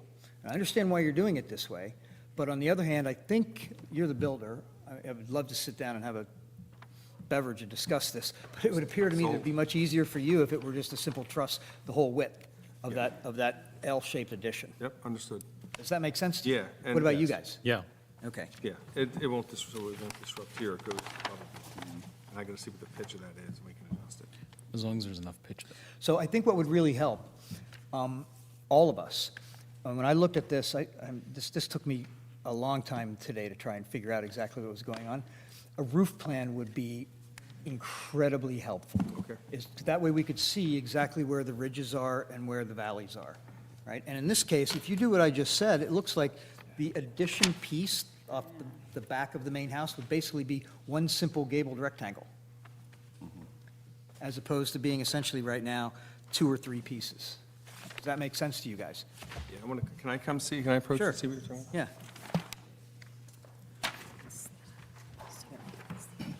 Is there a reason the architect isn't here?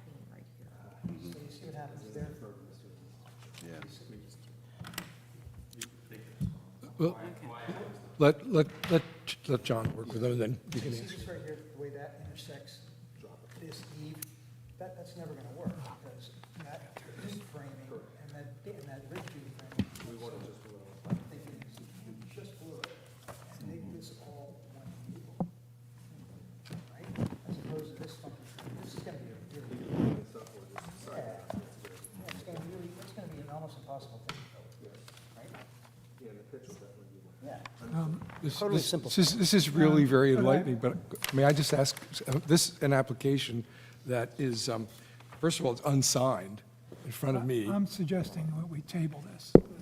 I don't think we can continue with this. We have an architect's plan that doesn't, no architect, it's not clear what you want to do. And John, I appreciate your comments, and I'm sure they're correct, but at the end of the day, we're going to need a plan that we can approve, and then you build. I would suggest we table this until we have Well, other than the roof line, is there anything else in the plan that we don't have? Well, you don't have an architect here to you're answer your looking question. for a final, And so that's not going to happen because now we're changing the plan, and we're changing the plan on the fly. So I don't know how the building, the construction office is going to follow this, or our compliance officer. So I'm not being critical of what it is you're trying to accomplish. It's just, we're going to spend a whole lot of time, and at the end of it, we won't have a plan. So there are two other issues, though, that, Let's John, Let John unburden himself. Give them one Yeah. thing. So you guys were around earlier today when we were talking about the whole shutter issue. So I can't, most of the shutters that you're showing here are too small. That they're smaller than half the exposed window width. So if you're going to put shutters on, we need to make sure that the shutters are, because this is a contributing structure, are at least, or are half the width of the window sash. Right? That's easy. Okay? And the other thing is the chimney that's being removed. So that chimney is there, correct? No, It's not there now? no. Because it shows up in the historical report, and I think it shows up in the photographs, but that's So we made application to. this one right here. It was Yes. approved to be, To be removed? Yes. So do we have documentation of that? This is confusing to me. it has to be somewhere. Has to be in the demo permit, I'm not sure. The demo permit? Yes. We definitely have it. But who approved it? Yeah. The HPC, we have an email from Miss Judy that approved it. No, but, you know, that is a characteristic of that type of a building at that period, so, I mean, it's important. Well, you know, if we're going to table this, we obviously can have time to look and see what was done. But I just don't have a. Why don't we get through the questions, and it sounds like this is eventually going to be tabled. You guys can consider all this stuff as you, you know. So I agree with Warren. I was going to suggest that it be tabled as well, because there's just so much confusing documentation here. And so it really comes down to what we need clarification are the materials cut sheets, the door and window cut sheets, clarification on the chimney, revision of the shutters, a roof plan that actually shows how this could possibly be constructed, because right now I would offer that it can't in any reasonable way. And I think that is going to require a clearer description of the specific proposed work. Because right now, what's being described in your narrative is so overgeneral, it just says revisions to the rear. It doesn't say exactly what you're planning, and that's part of the confusion. So if your architect would be able to make those design revisions, I would suggest coming before the review committee next Tuesday and bringing those so that we can, at that point, we will have done our homework to find out whether there was a conceptual review that approved any of this, because I don't recall it at all. No, I don't either. So- And it wouldn't necessarily be next Tuesday, but a Tuesday. So as soon as you can. So can we get through the list that you discussed, or was that Yeah. it? Just so we can make any of the revisions that you require? So those are my issues. Okay. I'm done with them. Want to relive them? Make sure we have it. Okay, so we got the cut sheets for the doors and the windows, the roof plan for you, and maybe changing this roof plan. The shutters are too small. We gotta talk about the chimney and get you the documentation on who approved that. More detailed description of what we're doing. I think that was- Is there a specific item in here, other than him being very ambiguous in his writing? Is there anything specific you want for us to be specific about? So Any other elements on the outside, like exterior lighting and things like that, should also be presented on cut sheets. Okay. And more information about the windows, although you said it was discussed and approved. So- should be in here with a cut sheet of that kind of. So when you, for example, you start off with our materials checklist for each of the items and areas, that materials checklist is then backed up by cut sheets that show the things you've chosen. So full list of materials, followed by cut sheet collection, which then references to each of the materials you're going to use. So for example, right now, this application, there are over 20 different check boxes for all the different components that you'll be changing. Right now, Yeah. the only thing that's checked is other. That doesn't really tell us anything. Yeah, so that, John's backed up to the face of the application. You Correct. start off by checking the boxes that cover the scope of the work. Then when you move to materials, you list all the materials with specificity so we can see they comply with contributing structure materials, and then you go to the cut sheets with respect to those materials, showing us in detail exactly what you're talking about. We were under the impression that you were given cut sheets, so we apologize. This is an unbelievable situation. I think we Can't understand- even. I think we understand some of I that. think we understand your situation. Yeah, Right? And we're sympathetic. we've been I'm going to start here. crying. Okay. Don't worry. But, We'll come back. Could you, It's okay. Not We're going to get through this, okay? okay, I just wanted one clarification, though. I mean, I live a couple blocks away, and I walk that area a lot, and notice there's been a lot of construction going on there for some time now. Yes. The work that's being done, has that all been brought in front of the HPC? And it looked like there's been some roofing material put on Anything there? that's Yes. The applicable to roof has been HPC, approved. May I approach? I want to make sure we're doing the right thing. Sir, anything that we've done, we've. As I said, I've never seen it come in front of us. The only thing we've done is, I've spoken with the construction officials and everything we've done, and we've talked about the. This is only to deck replace boards, the existing windows, which that's it. we had talked about, all that new stuff. That's existing windows, not new windows. And that's why if you've noticed, if you live there, you've noticed we paused it for quite some time now, too. Then we need to see it. Yeah. Not up until the point where we don't have I'll any ask them. information, that's why. I mean, specifically, I'm thinking about like the roofing materials. Yes. Are they matching? That has been there? That's, all that's been So the approved. problem that this is being done. By us. Neil, it's really hard for us to. Yes. navigate this. I apologize for No, I get it, Did- and I so- understand why. Mrs. Patel, were you was this group at those prior meetings, or was it somebody else for? I have been there, we I've haven't been been in at the I've full, been- we've been I've in been- review. You're really on a I've been in an good, informal. you're on a good Can track. I just make been- can I just make a motion to table now, and we can But before address you this? do, I would like to make one other Oh, comment. John. What it appears you're trying to accomplish with this house seems not inappropriate. It's just, it's so confusing, we can't really get a full grasp of everything that it is you're proposing. And it has to be documented so that we can verify it in the field. But conceptually, from my perspective, there's nothing you're doing here that would be inappropriate that I can see, other than that roof configuration. And I think that's probably, in a general sense, both an improvement and a consistent improvement with a contributing structure. So it's not like you're going down the wrong path, but it's a path we can't go further on without further details from you.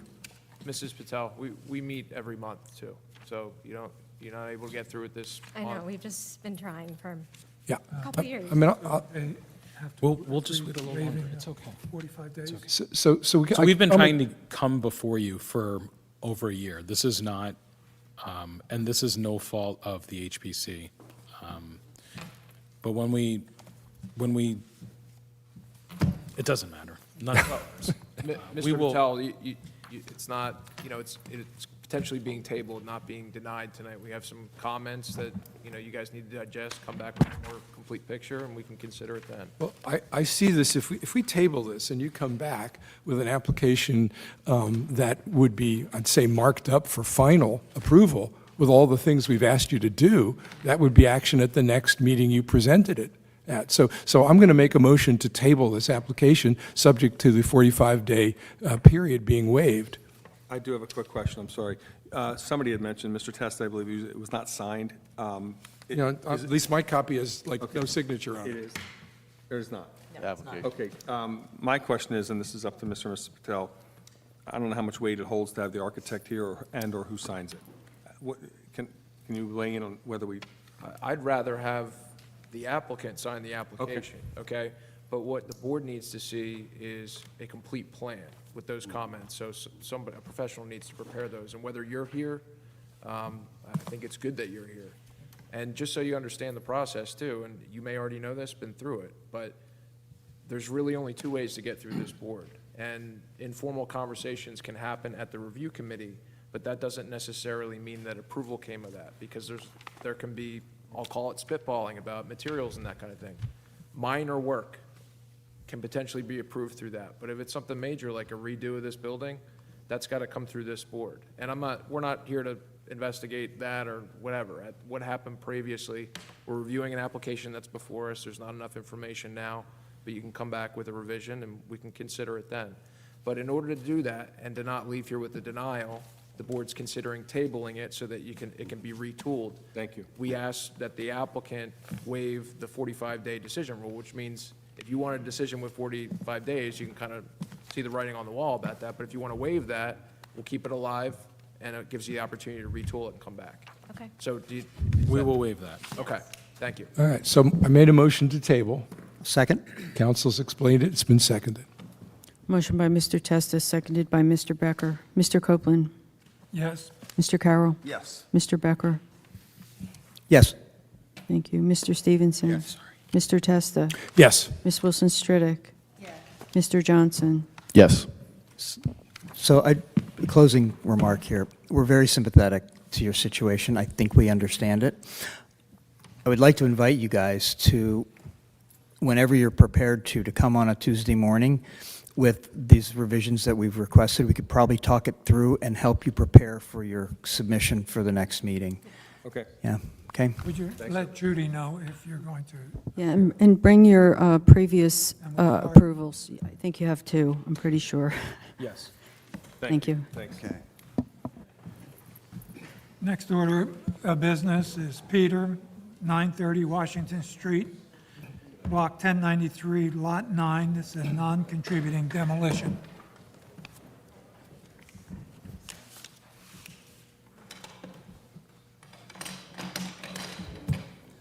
Order in the court here. Scott, you want to Yes, introduce who you are? I do. Good evening, Board. Scott Peter, applicant here tonight for 930 Washington Street, for the record. Block 1093, Lot 9. Here tonight seeking approvals for demolition for an existing non-contributing, non-historic structure. For a building to be considered for demolition, it must meet the demolition criteria. I'd like to take a moment and kind of run through the checklist of the criteria with everyone. Just before we get started, Warren, I believe I have to recuse myself from this property. I don't know if it's right to do it now, but I just want to call it out that I'm most likely within 200 feet of the property.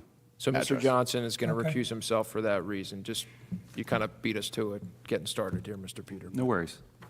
Thank you.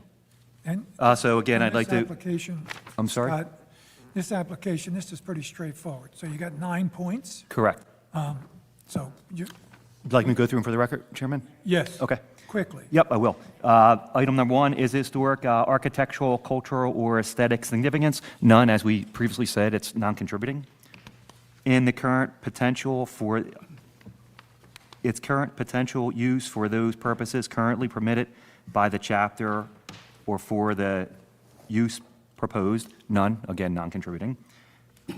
Its importance to the municipality and the extent to which its historical or architectural value is such that its removal will be detrimental to the integrity of the historic property or district and the public interest. Again, non-contributing. Item 4, the extent to which of its old, unusual, uncommon design, craftsmanship, texture, or material that it could not be reproduced or could be reproduced only with great difficulty. No unusual craftsman design here. Item 5, the extent to which its retention would increase property values, promote business, create new positions, attract tourists, students, writers, historians, artists, artisans, attract new residences, encourage study, interest in American history, stimulate interest and study in architectural and design, educate citizens in American culture and heritage, or make the municipality a more attractive and desirable place to which to live. Again, none. Item 6, the impact of the removal upon the historic district. None, as I said, non-contributing. Item 7, the structural soundness and integrity of the building and the economic feasibility of restoring, rehabilitating the structure as to comply with the requirements of the applicable building codes. None. I believe items 8 and 9 would not be applicable, as it seems to be for relocation. That kind of concludes the criteria for demolition.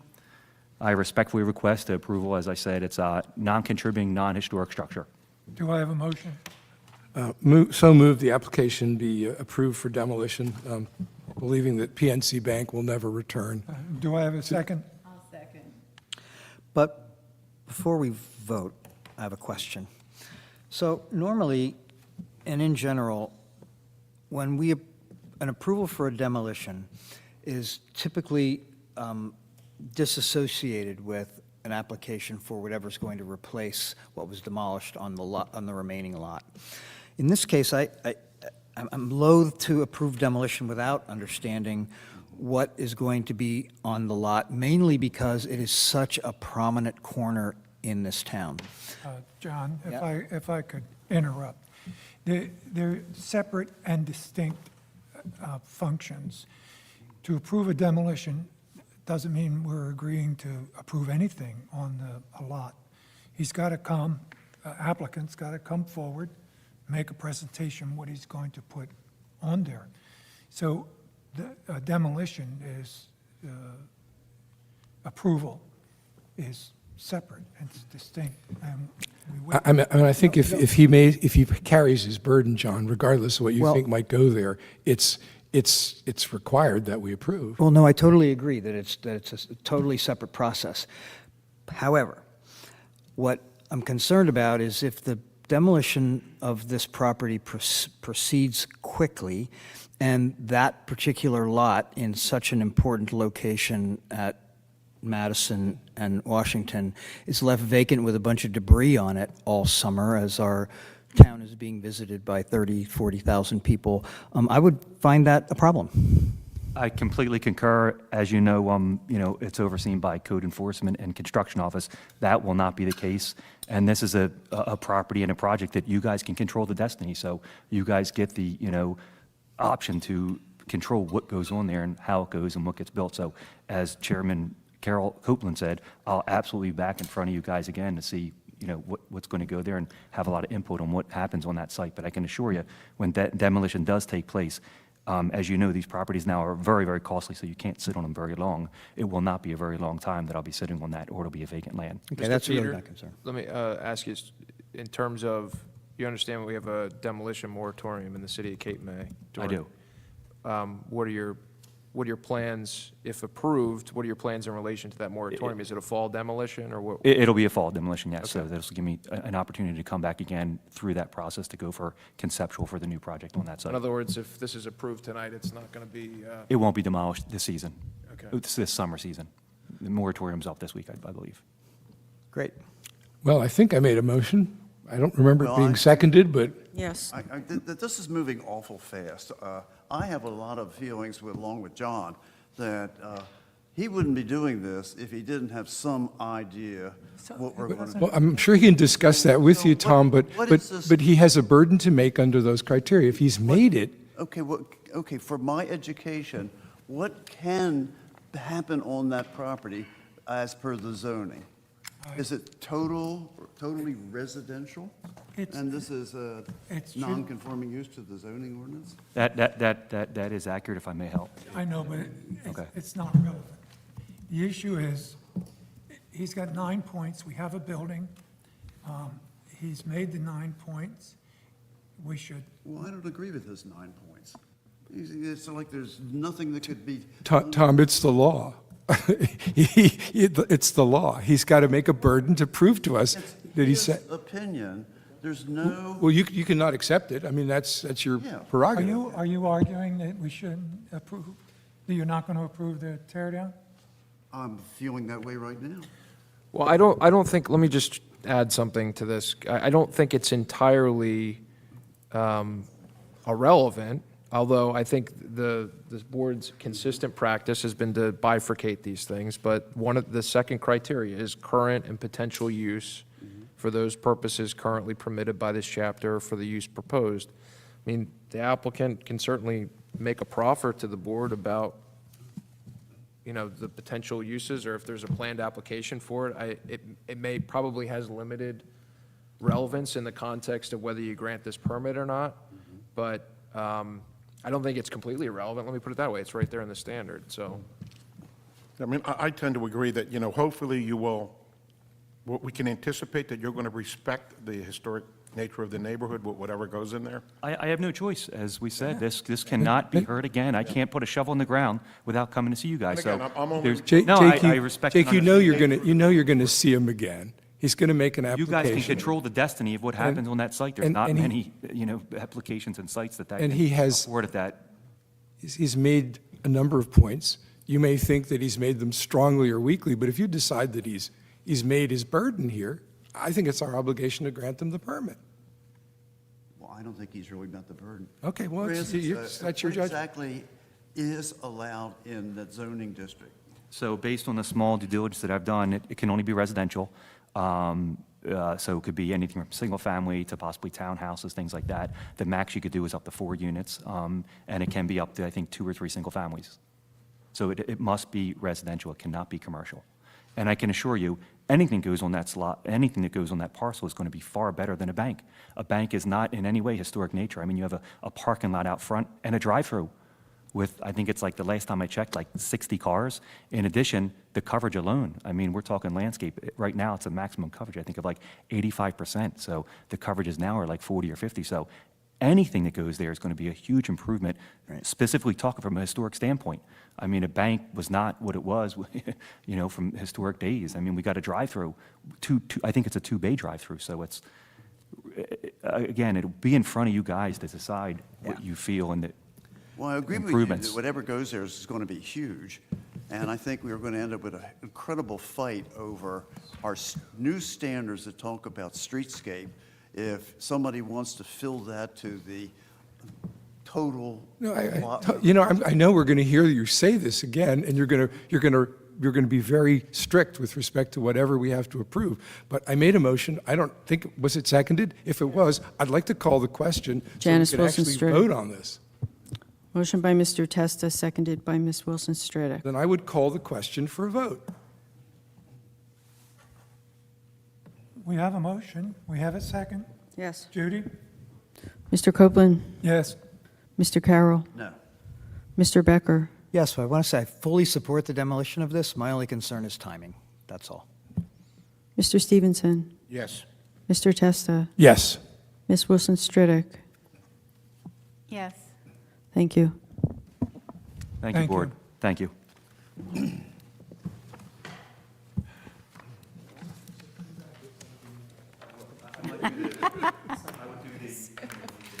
Next order of business, the Painted Lady Condominium Association, 11 North Street, Block 1022, Lot 20, porch reconstruction, sidewalk, remove the front wall, and a light fixture. Good evening, Mr. Chairman, members of the commission. My name is Kevin Sedembrino. I'm the architect and the owner and the president of the Painted Lady Condo Association, so many hats this evening. Our property is at 11 North Street. With me is my wife, Rita. Rita and I both own Sedembrino Architects. So we've owned this property for about 20 years or so. We own half of the building, Units 1 and Unit 2 of a 4-unit condominium association. A few months ago, we've had some substantive storm damage, and it's manifested itself with regard to on the porch, some failing posts and some balusters that have come down on the sidewalk. We've since had our contractor do some temporary shoring and bracing, and we have some substantive structural repairs that need to be made, and I want to go through those with you to make certain that we're in keeping with the HPC standards, and of course to make the porch structurally more substantive in nature. So the submission that we've given to you, I would refer you back to, I'm going to start at the back at A-301. You go all the way to the back sheet. You'll see the current condition photos. In the lower right-hand corner, you're going to see this substantive storm damage with regard to posts and balusters and rails that were a result of the storm damage, and primarily multiple posts that were attached to the current framing of the deck itself.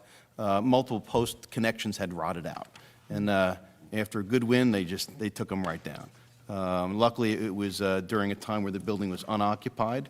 We do drain the water in the winter months, so the building was unoccupied. But I'm going to bring your attention to two items. Item number one is the post that I just mentioned that had failed. Item number two, if you look at the photo in the low right-hand corner, you'll see a site-cast masonry wall that is bowing out toward the public sidewalk. Not particularly the best thing to happen, right? So we've done two things in the interim. Number one, we've done some temporary shoring and bracing on the second floor of the porch. Number two, we've done some temporary shoring with regard to the site-cast masonry wall so that it does not fail towards the public sidewalk. So that's what we have in place right now. What is our approach? If you look at the next page, A-300, you'll see some earlier photos of the Painted Lady. There was some minor storm damage. The photo that we just showed you was some substantive storm damage. And you'll see surrounding streetscapes. I believe 12 North Street was here just a moment ago. So we're across from 12. And you'll see that masonry wall. That masonry wall is substantively failing, and we do need to replace that. However, we want to touch this as lightly as possible, number one. Number two, we want to make certain that our touches to this are in keeping with the requirements from HPC, and we want to make the porches more structurally sound. What does that mean? So let me start. Let me start at page T-100, which shows the scope of work in the existing porch. You go to the front page, you'll see the architectural site plan. You'll see the existing wood deck, dimensions approximately 14 feet deep. We do not propose to change the size of the existing deck structure. That means the deck itself, the joists, the perimeter of the structure will not change. We do not want to change the deck itself at all. However, we do need to rebuild the posts. We need to add posts. We need to match all the balusters, and we need to rebuild all the structure below the porch joists. Okay, so I want to let you know what we're touching and what we're not touching. So I won't trouble you with the demolition plans, but if you look at D-100, you'll see that we are proposing to demolish all of the structure below the porch, the deck itself, which means the 5-quarter deck structure, the porch joists, and the porch beams. So imagine, if you will, that porch is now needs to be resupported by new structure below that. All right. And again, that is a site-cast masonry wall. It may look like a CMU wall. It is site-cast, and as you, it is failing. It's not a scenario that it can be saved or anything of that nature. Right? So that, I want you to understand that is the only demolition that we are doing here, is all structure, all current structure below. So if you turn to page D-200, what's important to note is on drawing 1 on D-200, on the left-hand side of this drawing, you'll see a vertical line, existing to remain, and scope of new work. So it's important to understand that where that line is, all your existing to remain work stays as is, with the exception of new posts, new balusters to match existing, and new rails. And all the structure below, site-cast masonry wall that's failing, will be removed. Okay, so before I continue, just want to make sure, see if there's any questions with regard to what we're keeping and what we're replacing, right? Again, we want to touch this as lightly as possible. We need to make it structurally sound. Let me move your attention to page A-100. Okay. So A-100 will show CMU and masonry veneer piers on the perimeter. And we're going to show you an elevation in a moment. Okay. So the spacing is about 9.5 feet on center to match the existing beams which we are keeping and the existing posts. So we have new CMU piers with a full masonry veneer around the pier. So any of the piers that you can see will have a masonry veneer. Any of the interior piers for structure are just CMU piers, no veneer. Okay? There'll be new shallow foundations, 36 inches below finished grade. So everything that you see that's dark will be new spread footings, new CMU piers, filled solid. Exterior piers that you can see will be brick veneer. Okay? Let's see. I Could think. I suggest? Yes, sir. It might be helpful to get to the point and save some time. If we look at Sure. A200, Yes, sir. A200 reflects the end product of what you're trying to Yes, sir. accomplish, the removal of the masonry wall. And the prior information is important for the construction office, but for the HPC, the finished product is what we're Yes, sir. looking at. And so if you want to talk to that a little bit, it seems like a significant improvement and is building appropriate to me.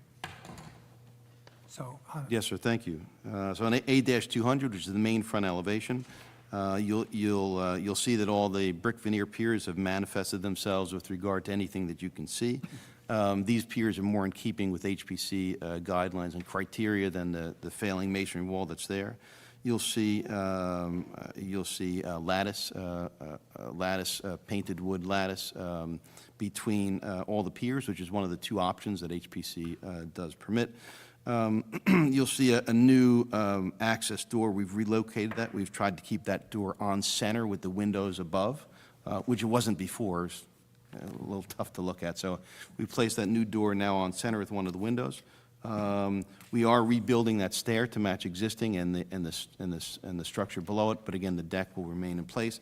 The other thing that's important to note is that all the existing columns are existing 5/4 inch hollow columns, so they're 5/4 inch board, right? It's like a box, it's like a vertical box beam, which is not. There's no 6x6. There's nothing Yeah. inside. So you have 5/4 by 5/4 supporting the weight. Yes, so all the posts, with the exception of the posts on the second floor, upper right-hand side, all those posts are 5/4 inch, 5/4 inch vertical box beams, if you will, nothing inside, which was concerning to me, as I had my contract do some selective demolition. I don't see nothing inside, which is concerning to me, right? So what we're going to do is a couple things. We're rebuilding the structure below, number one. Number two, where all the columns are 9.5 feet on center. We're maintaining that, but the problem is you can't span, wood doesn't span 9.5 feet without support. So we're cutting the span of the balusters in half.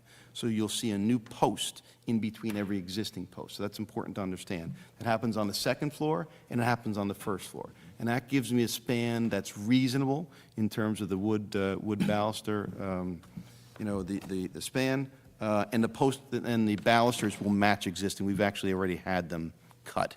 So that's of no concern. So you'll see double the amount of posts. It increases the structural capacity of the rail system. And all the posts that are 5/4 inch board, we're going to maintain that. We're going to slip inside of it. Look, at the end of the day, we're going to take those 5/4 boards off. We're going to put on the first floor.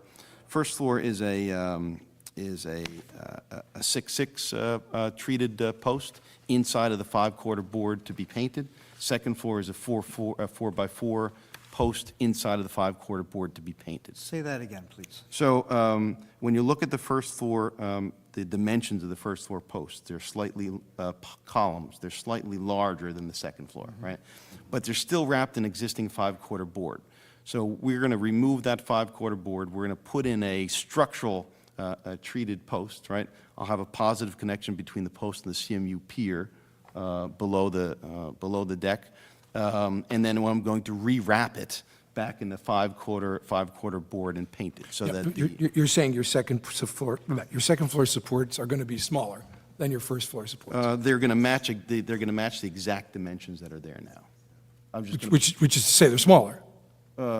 If you're going to go from 6x6 and then to 4x4s, you got a smaller. Oh, no, I'm just talking about the post size itself. I'm Yeah. saying to you. No, I'm not just saying the Finished post column. dimension on the first floor is going to be 7 inches plus or minus. The out. finished post dimension on the first and second floor will match the existing post dimensions. Correct. What I think Jim's pointing out is the second floor ones are Yeah, a narrower. little bit, Yeah, a little bit slimmer. All we're doing is we're Which adding. does play with regard to the railing, that's why we're asking. I'm just adding some structure. Got it. I Makes can't- sense. I can't sleep at night with, I can't unsee it. But it's a typical construction. Right. I mean, you have a 4x4, and then you're going to wrap it. And in this case, you're Yes, going sir. to wrap it with 5/4. Yes, sir.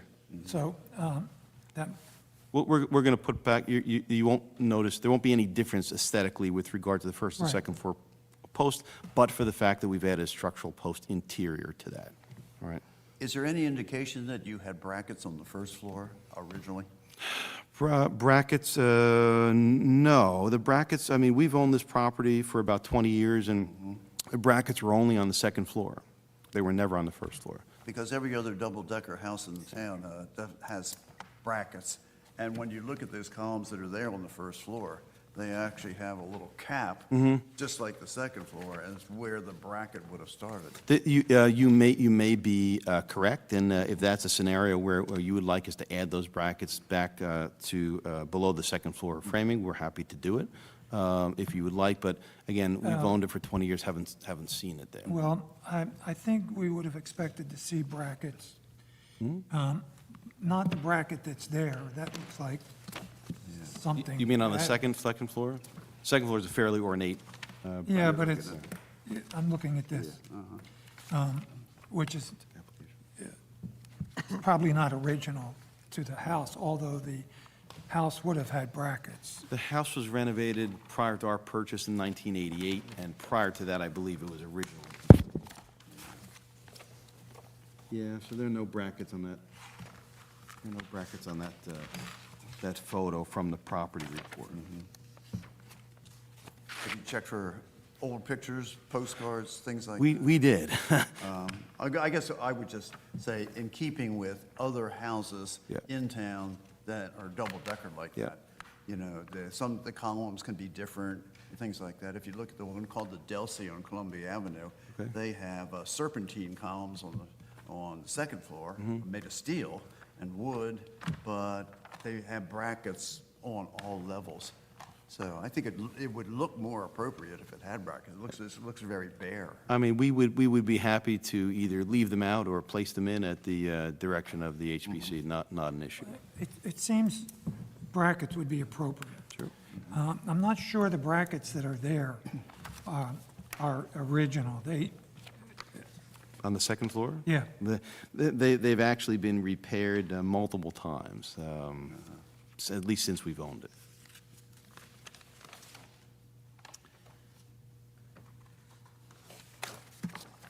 Well, So, carry on. I think brackets are appropriate. I'm not, But we're happy to place them on on that first level if the HPC would like.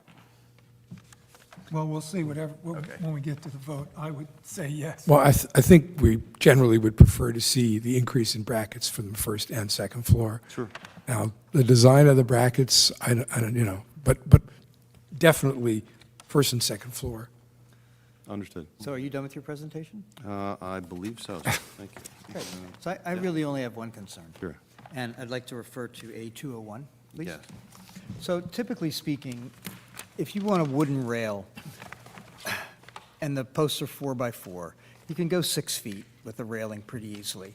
You're 8.5 clear? No way. Yeah, we're 9.5 on center. Well, not, but 8.5 roughly clear dimension, right? Now, you can go 8 feet if you have a good 6x6 post. Well, in this case, you don't have either. So adding on the elevation on D200, I'm sorry, not on D200, adding the intermediate post across the front makes sense to me at midpoint of the columns. However, when you get to A201, there are so many posts here, I think it's way overkill. In fact, I think the only ones you would need is on the left elevation porch is the one on the first floor between the post and the one that's actually labeled number 9. Okay. And the other 2 posts, I don't think you need at all, because that's only 5 feet. staircase. Well, first of Well, all, on it's- the left elevation, let's try it's that one the- first. yeah. Because your span is only 5 feet 4 inches. Sure. So I don't think you need those posts. Understood. Similarly, the same thing in the right elevation porch. I don't think you need the one on the second floor or the first floor. And I think you only need one in the same, I guess that's an 8-foot dimension from the post out to the front face of the porch, and one intermediate one on the diagonal of the stringer of the stair, right? So in other words, I think very easily you could eliminate 1, 2, 3, 4, from these two elevations, 7 posts. But of course, John, we recognize your expertise, but this is the HPC and the construction office is going to, Well, but I think this is an HPC issue, because I think that those spans are, we're only talking like. Well, I understand what you're saying, John, and it's sometimes a little difficult to follow you, but I think what you're saying is you don't believe as many of them are necessary as a. Not only are they not necessary, I think aesthetically, they really detract, because you're talking only 2.5 feet, 30 inches between the posts. I'm happy to agree with you again. The reduction span was based on 9.5 feet center to center from beam to beam, and I have to maintain those. So we can, so essentially, what you're requesting, yep, an A-200, we can add those additional posts to reduce the 9.5-foot span. Yeah, you've already shown that somewhere. Right. It's Yeah. the previous elevation. Yep. In A-201, on the sides of the porches, we would eliminate those additional posts. Correct, I think you only need, to maintain the same scale Yep, of dimension between the posts, Yep. you would only need one intermediate on the diagonal of the stair, as Yep. opposed to 3 intermediates.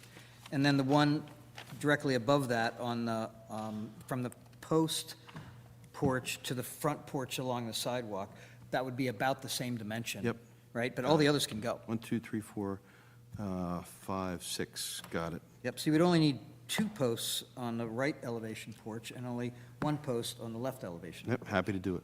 Right, make sense? That's a great comment. Because Thank you. otherwise, I think that the proportions are going to really be skewed Yeah. and inappropriate. Yeah, so it's not Yeah. just structural, this is aesthetic. I'm happy So- to make that modification. Save some money. Yeah. We just paid for your brackets.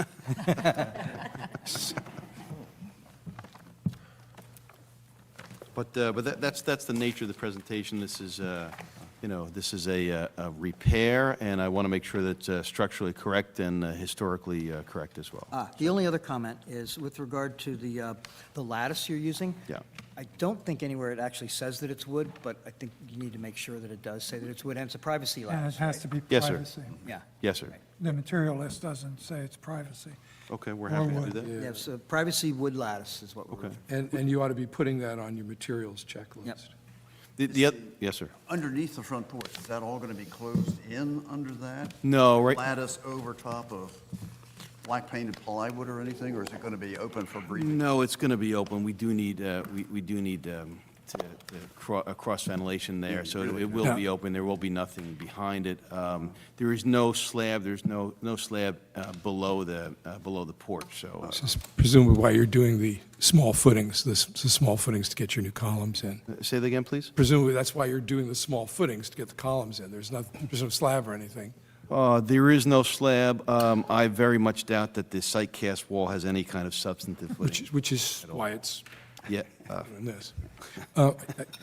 Yes. My overall view of this is that it is consistent with maintaining the values in this contributory structure. I think the removal of the wall, which might fall down anyway, and its substitution with brick-clad piers and lattice is really a very nice look to add to the facade of the building. So, other than the redesign of the number of posts on the railings, I think this is a really nice job. Thank you. Do I have a motion? Oh, I'm sorry, are there any other questions, observations on this? I want to be clear about the post discussion before we move on to a motion, if that's all right. So I'm looking at, I heard on A201, if we're looking at the left side, the one that's, a 9 is pointing to that's going to be eliminated? No, actually, the one that we're 9 is pointing to, that will remain. It's the other See, two. yeah, Chris, maybe since John has The one that needs to remain, this one's got the details. These two are the only ones that need to remain here. And this one's the only one that needs to remain there. So, right, those are gone. Everything else is gone. Yeah. So that stays, Okay, that stays, and that stays. The rest of them are gone. got it. All right, and then what about on A 200? A200, they all stay. The Everything that's on there's. A200s, the all new posts stay, because the span was 9.5 feet. Got it, okay. So no modifications of that? just So on A200. I'd like to make a motion that we grant final approval to the application, but the approval be conditioned on the submission of revised plans that show the elimination of the posts, whose exact number I can't remember right now, but which council has noted down. I'll find a way to describe it, Mr. Testa. And that would be my motion. And the inclusion of brackets on the first floor. Oh, I'm sorry, and inclusion of brackets all around, first floor. You guys, when were those diamond-shaped windows put on the front? I mean, obviously, they're not. They're definitely not original. Interestingly enough, the point of the diamond is exactly at the support for the beam. I don't understand how that works. What a great improvement getting rid of those. Oh, not it's got to go. I can't fix it. So I have a motion. The only other amendment to your motion, I think, is that making sure that it's. Got a second? Privacy lattice. Yes, sir. We'll note that in the Second. revised. And so privacy lattice as an additional condition. The lattice must be privacy lattice, wood and privacy. I'll second the motion if somebody else hasn't. No, it's Mr. already been Stevenson seconded. Okay. Motion by Mr. Testa, seconded by Mr. Stevenson. Mr. Copeland? yes. Mr. Carroll? Yes. Mr. Becker? Yes. Mr. Stevenson? Yes. Mr. Testa? Yes. Ms. Wilson Stredick? Yes. Mr. Johnson? Yes. Thank you. Thank you. Thank you. Chairman, thank you very much. Have a great evening. Thank you. Thanks. We're open to the public. There's no public present, but the phone is available. Is that correct? No. No public present, so we're going to close it to the public. Move to a discussion points. We have payment of the bills. Does that require any discussion? There were no bills this month. I make a motion, we pay all of our bills. But, There are no bills. but no bills are submitted, so I think we can move on. Parking beneath residential buildings. This is a project that we started a long, long time ago. We continue to try to get this done. Who is offering that presentation tonight?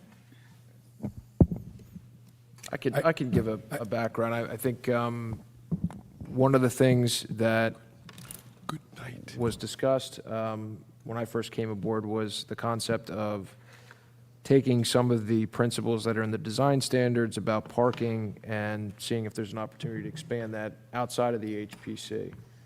And I guess the policy goal behind that, just before you get to the details of what the ordinance would look like, or, a code amendment, is, I think, as Mr. Becker pointed out tonight, that application we had with the cascading landscaping and orienting the parking, even if there's a garage, in a way that is not visible from the streetscape, and then you end up with, you're not seeing the garage, you have a long driveway, and then parking is oriented inside the building, or at least out of sight as much as possible.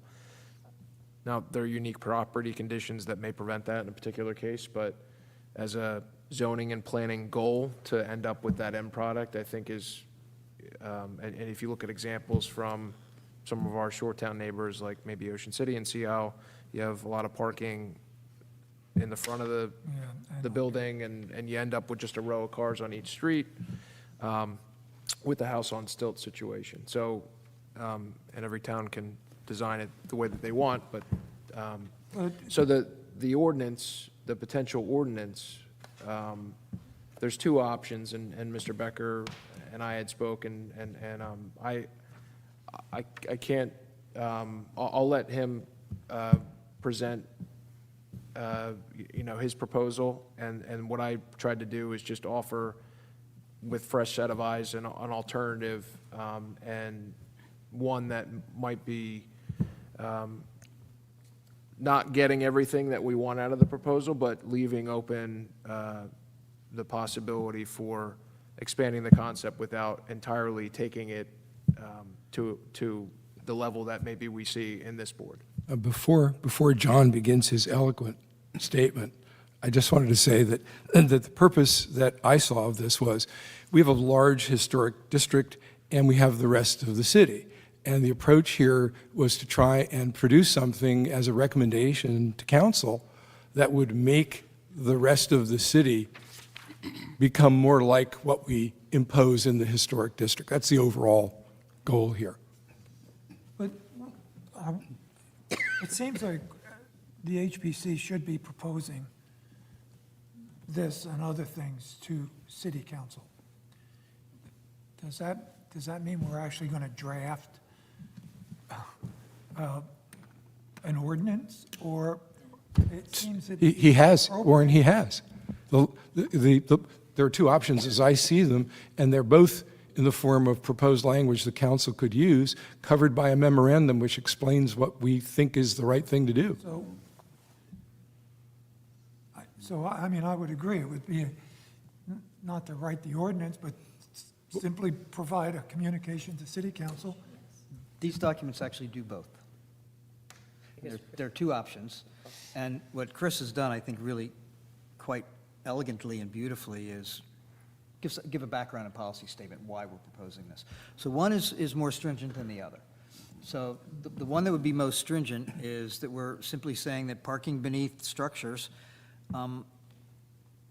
is not going to be permitted anywhere except for in the R5 district and NC district, which is right up at Texas and Yacht Avenue. Yacht Avenue. And the reason for that is so that we don't have all these homes that are a full story above grade when you're at the first floor to start looking like all these other shore towns that are not like Cape May.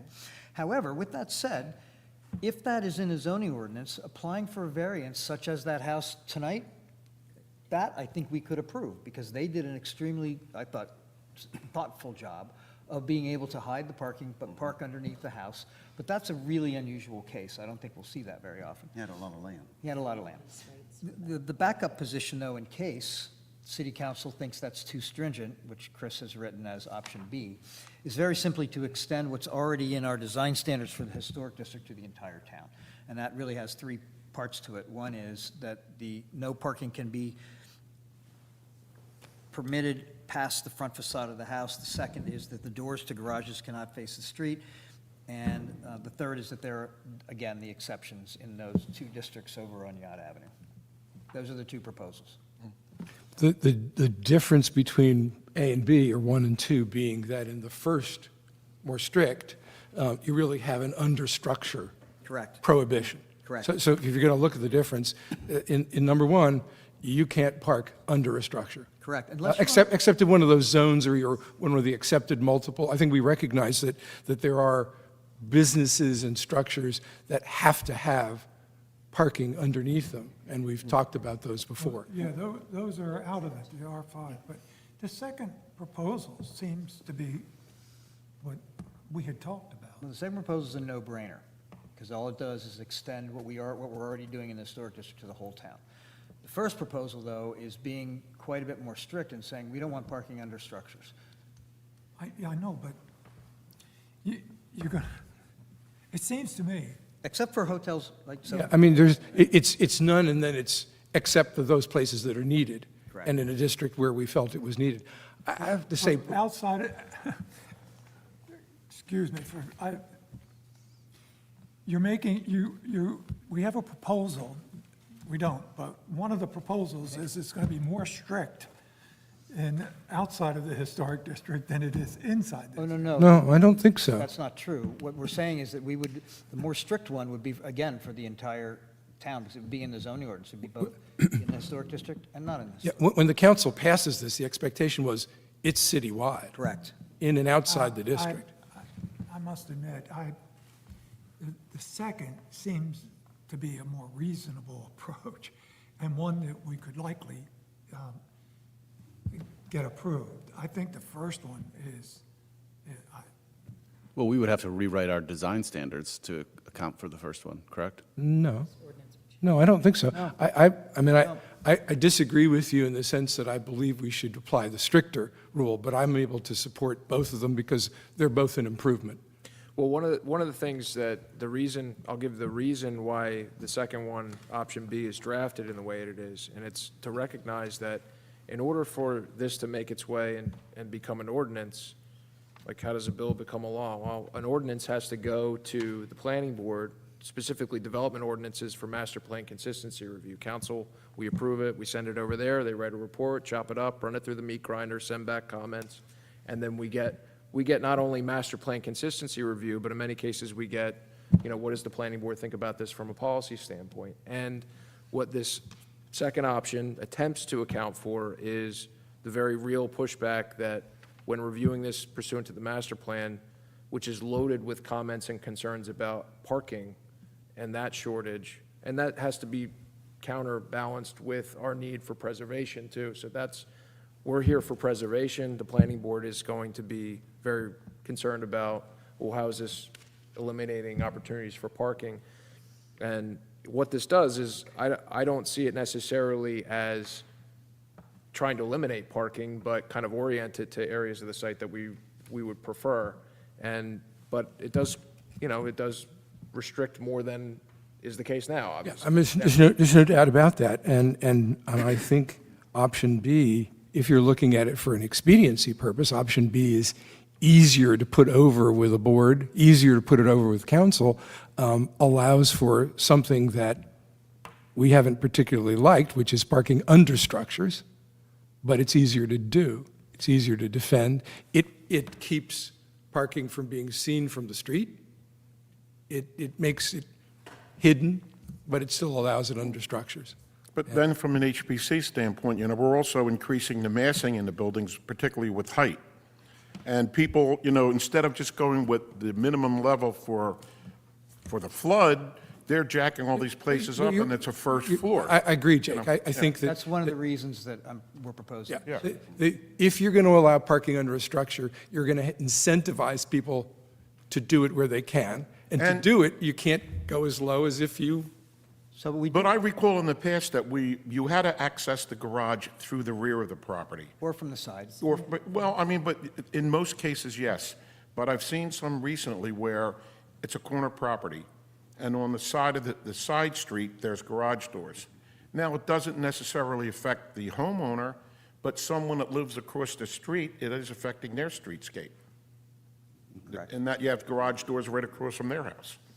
So just to be clear, what the more stringent one is requiring is no parking beneath structures that have if it's a multifamily dwelling, 5 units or less. So if it's more than that, like a hotel or a 6-unit, then yes, you can do it. But other than that, not under churches. And there was the one Yacht Avenue district Correct. where that wouldn't apply. Correct. But I mean, it's a step to say that it's not our policy to encourage parking under structures, mostly because it's more difficult to hide, but it also leads to an increase in the height of the structures, and it's just a balancing act. I just think I would argue for the stricter rule, simply because I think that's where we ought to start. And if we wind our We just approved one tonight that doesn't meet the strict rule. Well, but that isn't, that's why I said that. That was an anomalous case. So we could, all that person would need to do is go before city council for a variance in that case to allow for that. And they did a really nice job, which is actually the first time I've ever seen somebody do a nice job. We have approved parking under structures when you couldn't see the garage doors. Chris, Not only in the back, but on the side. Right. Where the door is kicked in. So There's no doubt, but do bear in mind that if you do put parking under structures, they're going to go higher. Yep. There's just no doubt in my mind that it will encourage increases to extent that it wouldn't happen if they weren't allowed to park under the building. So what I'm seeing the most of is these small houses at the north end that a really small lot. The people that are demolishing them want to build a house where there's an entrance, sidewalk, and on one side, a garage. And that's what's really going up all over over town. So we would be making that illegal. Not under a No, structure. an attached and a detached garage are still fine. Yeah, that's not affected, Habitable Tom. space above the detached garage. Yeah, or you attached just, you garage. can't live above it. Right. Well, they are going on with Well- living space above them, because the lots are so small, and our ordinance does allow. I think the zoning board might get overloaded with requests for parking in a sense where they're putting it in a garage, and the house is up and over the garage and done. Right down on. I agree with the points that are being said. I just don't believe that expediency ought to be the reason we go forward. Chris, I think- was your proposal focused on expediency, or was it more focused on having an idea of a level of success? The So goal of drafting that was to anticipate the Correct. feedback that inevitably is going to come. I mean, my reaction is that I think in this room, we would all like to have a higher level of control as far as parking under these structures. I just don't know if it's reasonable to think that we'll get that, and in an iterative step might be Chris's proposal, which is, applying our standards. And Steve, though, you don't know until you go forward. Yeah. And I sometimes when there are headwinds, you have to back up. Yeah, and if we want to make a stand as the HPC to say, And I would like the chance for us to persuade the reviewing board and the city council, if it gets past the reviewing board, that that's what we think is best for the city as a whole. They can decide, or they can tell us, no go. If we have parking all over the place now, and we have limited parking availability, if you propose an ordinance that screens the garage doors from the front or side yards, then it would be mission accomplished. It would be tenfold better than what we're doing. It's an improvement. I don't think anybody's arguing with you about that. But we are saying, Can't do that. excuse me? They can't get it on the side. They just don't have enough land to bring. Well, I think what Warren's saying is that's too bad, in the sense if I understand the chair's position, it is that as long as we accomplish the removal of seeing the parking, the cars are garaged with side-facing, back-sided garage doors, that's something you think is a reasonable thing to pursue throughout the city. I think there's a higher likelihood of success. I do too, but I don't think I don't want to shoot low when I can shoot high. I mean, that's just my nature. I'm sorry. Is if you shoot too high, you've lost the audience. Well, why don't? Hence, we have option B. Oh, you don't like that? No. We got You this do. one. Oh, I wouldn't. meant I certainly wouldn't lose the encourage. audience. It's like, Oh, I don't think so. No, I don't. Well, Mainly because we already have it in the standards for the historic district, option B. All we're doing for option B is extending it to the rest of the town. yeah, I'd like to see iterative change as opposed to no change. A lot of these people would end up having to park on the street, which used to be something a lot of people did, but now with more and more cars coming in, a lot of people can't even find a space on the street. Buy their space on the street. I don't know that that's really empirically determinable at this point. So the issue, I think, Jake, you nailed it, and that is that if we allow parking under these homes, basically, they're going to be, 8, 9, 10 feet higher than they need to be. Yeah. And then you're going to find the people coming in saying, my God, you've just allowed a 50-foot house right next to my smaller dwelling. And it's not just the size, it's the aesthetic. Correct. It is. Because these homes were all built, the historic homes were all built on the ground. And the living rooms and the kitchens and everything were always on the first floor. So the more we have these elevated structures where you have a better view of the ocean, you're looking over your neighbors, you have room for a gazillion bathrooms, we're moving away from our historic character. And that's what we're seeing again and again and again anyway. Now, the problem of parking, being that I pay for 2 on-street parking spots, and my family, we were used to parking in Jabip and walking to our home because we love being here and we didn't care. You don't need a car in Cape May. That's the way we think. We have a neighbor who feels sorry for us that we have to do all this walking. And they parked their cars over the sidewalk in the front. They wanted a variance to park it across the driveway. And that's the way people are thinking. So the problem is really a huge parking problem that has to do with a lot more than preserving our historic character. It has to do with accommodating the love affair with the automobile and trying to rekindle a love affair for a streetscape.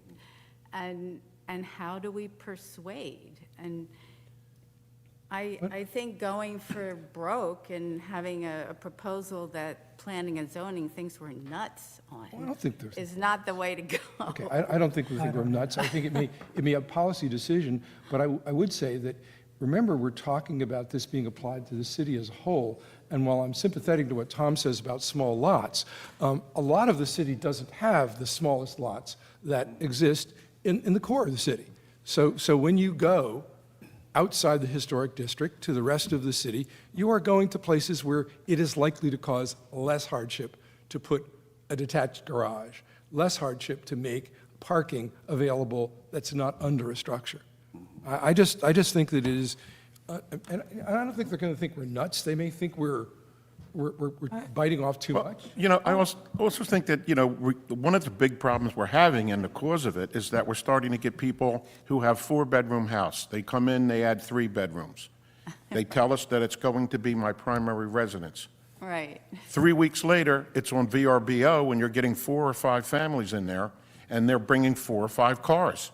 And if you go to a place like Sea Isle, they have the parking underneath, but the streets are still, the sidewalks are loaded with cars. And it's because the change we're seeing with large group rentals, not regular rentals, but 5 families come into a place, and that's what happens in Sea Isle. Can I ask a quick question? Would this be, because we have Plan A and Plan B, would this be something that we should put on our agenda at council for discussion? I understand everybody's, kind of concern here, but it really, I don't know if it's anything, I mean, both of them are drafted at this point.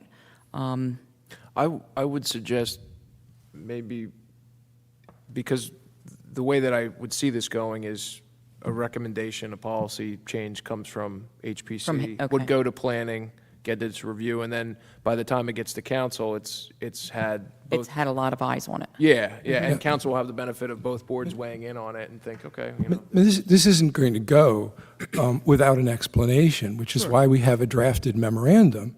And that memorandum ought to argue for the reasons for whatever it is that's being suggested. And I think that's a good thing to do. And if you want to read it and disagree and say that that's wrong and they don't agree with it and they won't vote for it or support it, it's up to them. But I think we should take the stand we think is best. I just don't see a likelihood of the extreme being accepted. And I think it may in fact jeopardize Plan B. Parking is a problem in Cape May, as we know. And as soon as you go to planning and say, we have a plan to eliminate some parking spots, I just don't think. I don't think that's, there is a possibility that public parking will suffer with a few more cars going to the street. That's not, no one's done that as an empirical matter, to know that the lots on which these would be imposed wouldn't permit parking on the lots, in a separate garage, in a driveway. There's no way to really know that. But there is a way to know that if you continue to permit parking under structures, they will get higher. Right. I don't think there's a doubt about that. But also, this this commission has also said that in many times that we have never approved parking under a building before. And it's been put out there many times. Well, certainly not a historic building. Well, yeah, so So it strikes me. I don't know where we're at. It's not really a valid argument to say we shouldn't submit it because we don't think they're going to buy it. I think we should submit it based on what we think is the right thing to do. Right. I must admit, I guess I'm the odd person out. Well, just because you want to be practical. Eliminating parking under the buildings is dramatic. You yourself have argued with contributing structures, there shouldn't be parking underneath them. Even new structures. I think if you force people to accommodate that parking by putting garage doors that are not visible from the front or the side yards, putting it in the back, all kinds of restrictions like Plan B. I think that makes sense and is likely, but just a carte blanche saying no parking under Living areas. a residential structure throughout the whole city, I just don't think you're going to get anywhere with that. Okay. But again, we have to be careful what provisions the applicant makes. I know there's one place on the beachfront that it was a contributing structure, and they had lattice gates that hide the garage doors. Unfortunately, most of the time, they're open and you see these Right. garage doors. So it would have to be on the side and hidden. And I agree that if we present something that is seen as unreasonable by our, other boards, that might be the only shot that we get. Steve, I think if we're told that we're overreached, we will underreach as a result of that. I don't think we lose credibility. I think it's an overreach. I think Plan B is bordering on overreach. I think it's Okay, that's well, a dramatic. obviously, we can agree to disagree, but I think you present your arguments and you try to make the best argument for what you think is the right thing to do. So in some ways, we're having a fact-free conversation, because we haven't floated either of these ideas before. The people were already projecting are going to have a response. So why not have this conversation with them and find out what they think? We're having a fact-free conversation. It's really frustrating for me. Well, we're going to present it to people who would probably like to get them reelected when their term comes up. And I think they're going to be thinking an awful lot about some people that want a parking spot in a garage. I have to tell you, I think you do what you think is best and right for the city as a whole. I can support, as I said before, either one of these alternatives, because I think B is an improvement, because it takes our policy that we've been working on and it applies it to the whole city. Is it an improvement? Absolutely. Does it do the things that we think are all right to do? I think it does not. But maybe it's a step at a time. So, and in drafting B, it was not drafted with the expectation that that's somehow going to sail to adoption either.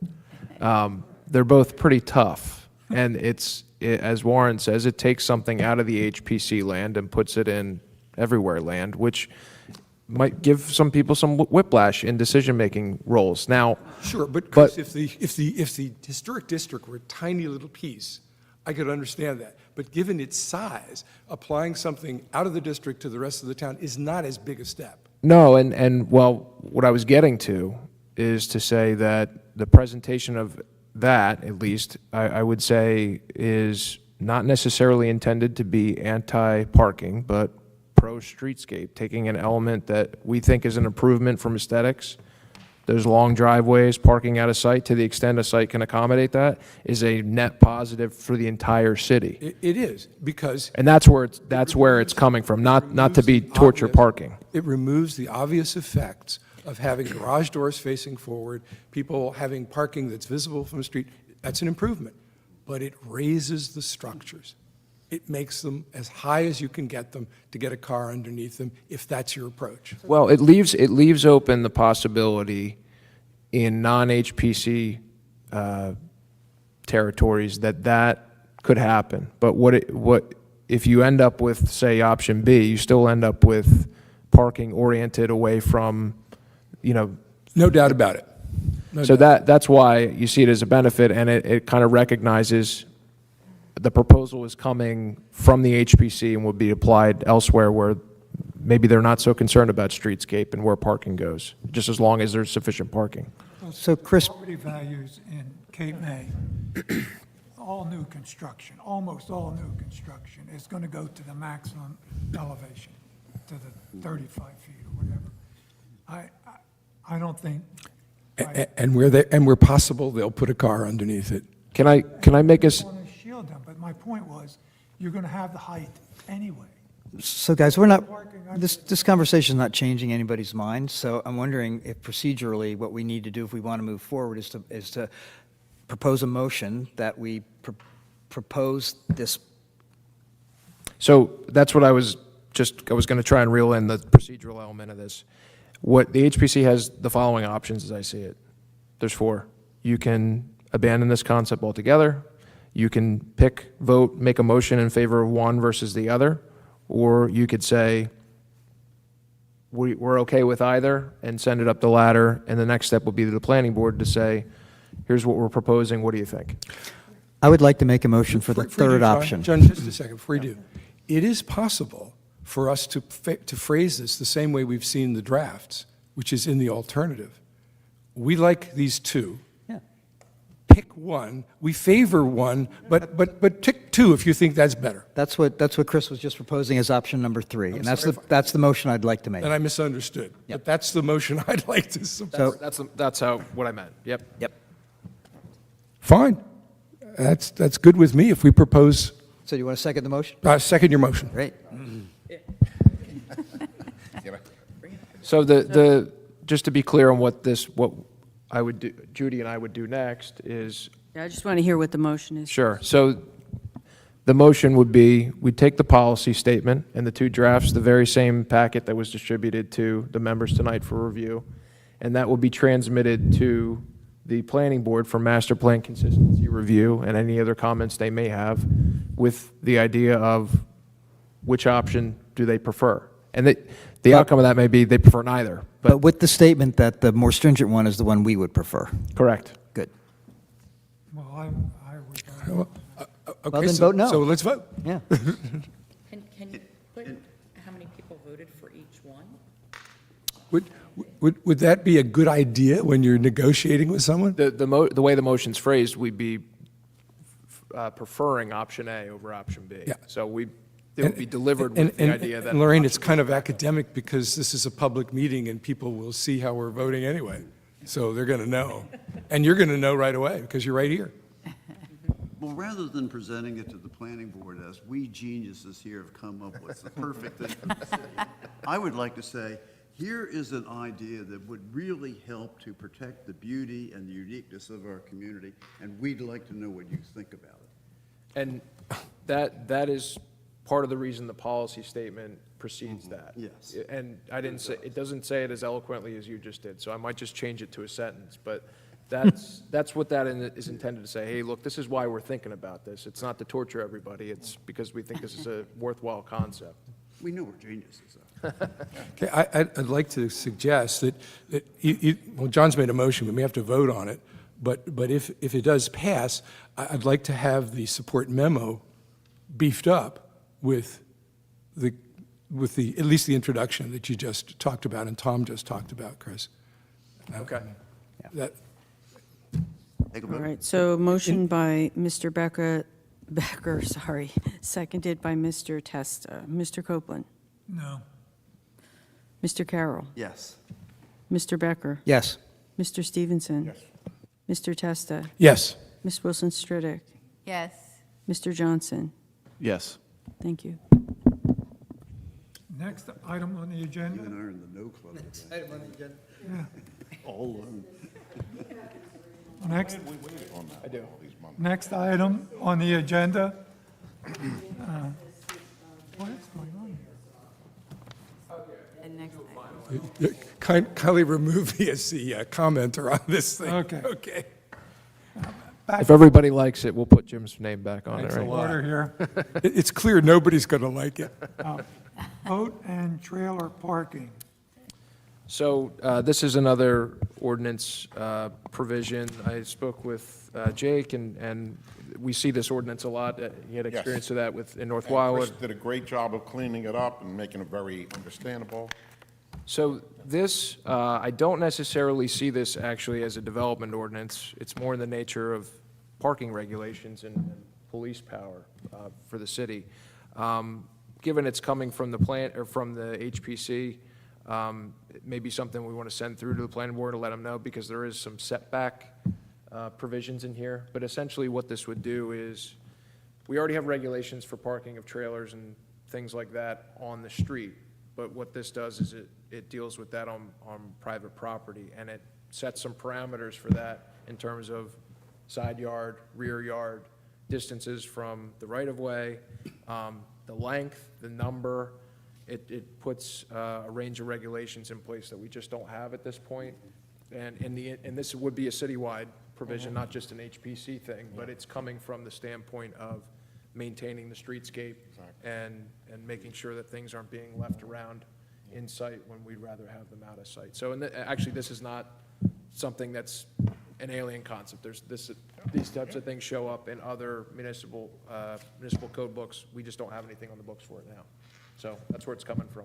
And Chris, remind me, when we defined the assets that are covered under this, it included boats, trailers, RVs. Did we have a full kind of listing of all the, what might be able to be? Right, yeah, motorhomes, campers, trailers, boats, watercraft of any kind on a trailer, and boat trailers without boats. Okay. You know, that covers a broad range of the types of things you see in the street and in driveways. Yeah.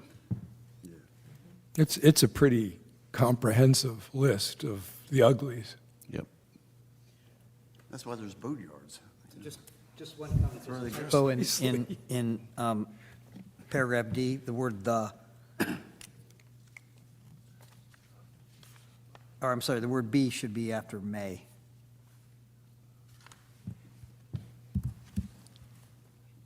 It's corrected. Thank you. Yep. Should it be one word, maybe? That's John's first typo correction of the evening. I move we adjourn. What? Yeah.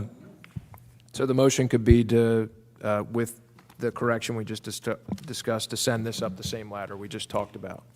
I think, Jake, you should make the motion. Do we, I'm sorry, did I miss, do we have a piece in here where that the thing has to move like every year or something?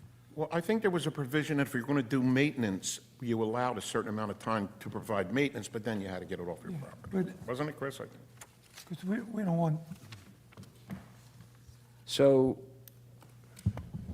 I'm thinking mostly boats have been what, put in the what this backyard and left there. what this accepts, it gives you basically a safety zone where you can put these things with the idea that to be out of sight or minimally visible.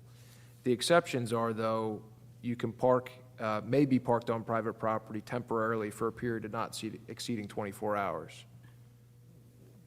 So, but for anybody that's doing that, they still have to comply with the section. So it gives you, you know, look, if you're gonna, I'm taking my boat and moving it somewhere else, or I'm taking the trailer, I need it here for a limited period of time. There's some flexibility there, but it does contemplate that unless you comply with the other sections of this, that it's not gonna be a lasting thing. Yeah, well, I wasn't clear, but if you have a boat and you put it in the backyard on a trailer, is there any time limit? Can it stay there 10 years? If it complies with, According to this, yes. yes, but Out of if sight. if it starts to deteriorate, or there's another condition that may give rise to, there's property maintenance provisions too. My neighbors Or- have a boat parked in there 12 years now. Warren is waiting for the flood to arrive. It's good to have a boat handy. Sofa on their boat, like a redneck. You know, these things, if they get enacted, ultimately result in some pressure on enforcement to actually achieve the compliance, but I don't think that's our worry right now.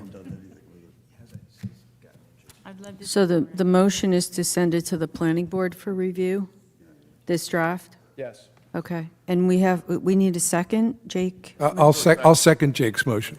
Yes. Motion by Mr. Stevenson, seconded by Mr. Testa. Mr. Copeland? Yes. Mr. Carroll? Yes. Mr. Becker? Yes. Mr. Stevenson? Yes. You can vote on your Thank own you. motion. Mr. Testa? Yes. Ms. Wilson Stridick? Yes. Mr. Johnson? Yes. Thank you. Thank you all. Are we done? Now, Tom. I think so. You know, Pay the bills. at one point, Carl McIntyre was thinking about building a replica of the Ark. It doesn't surprise me. Are we adjourned? Did you motion to adjourn? I move that we adjourn. Yeah, we adjourned. All righty. Thanks. Another good job.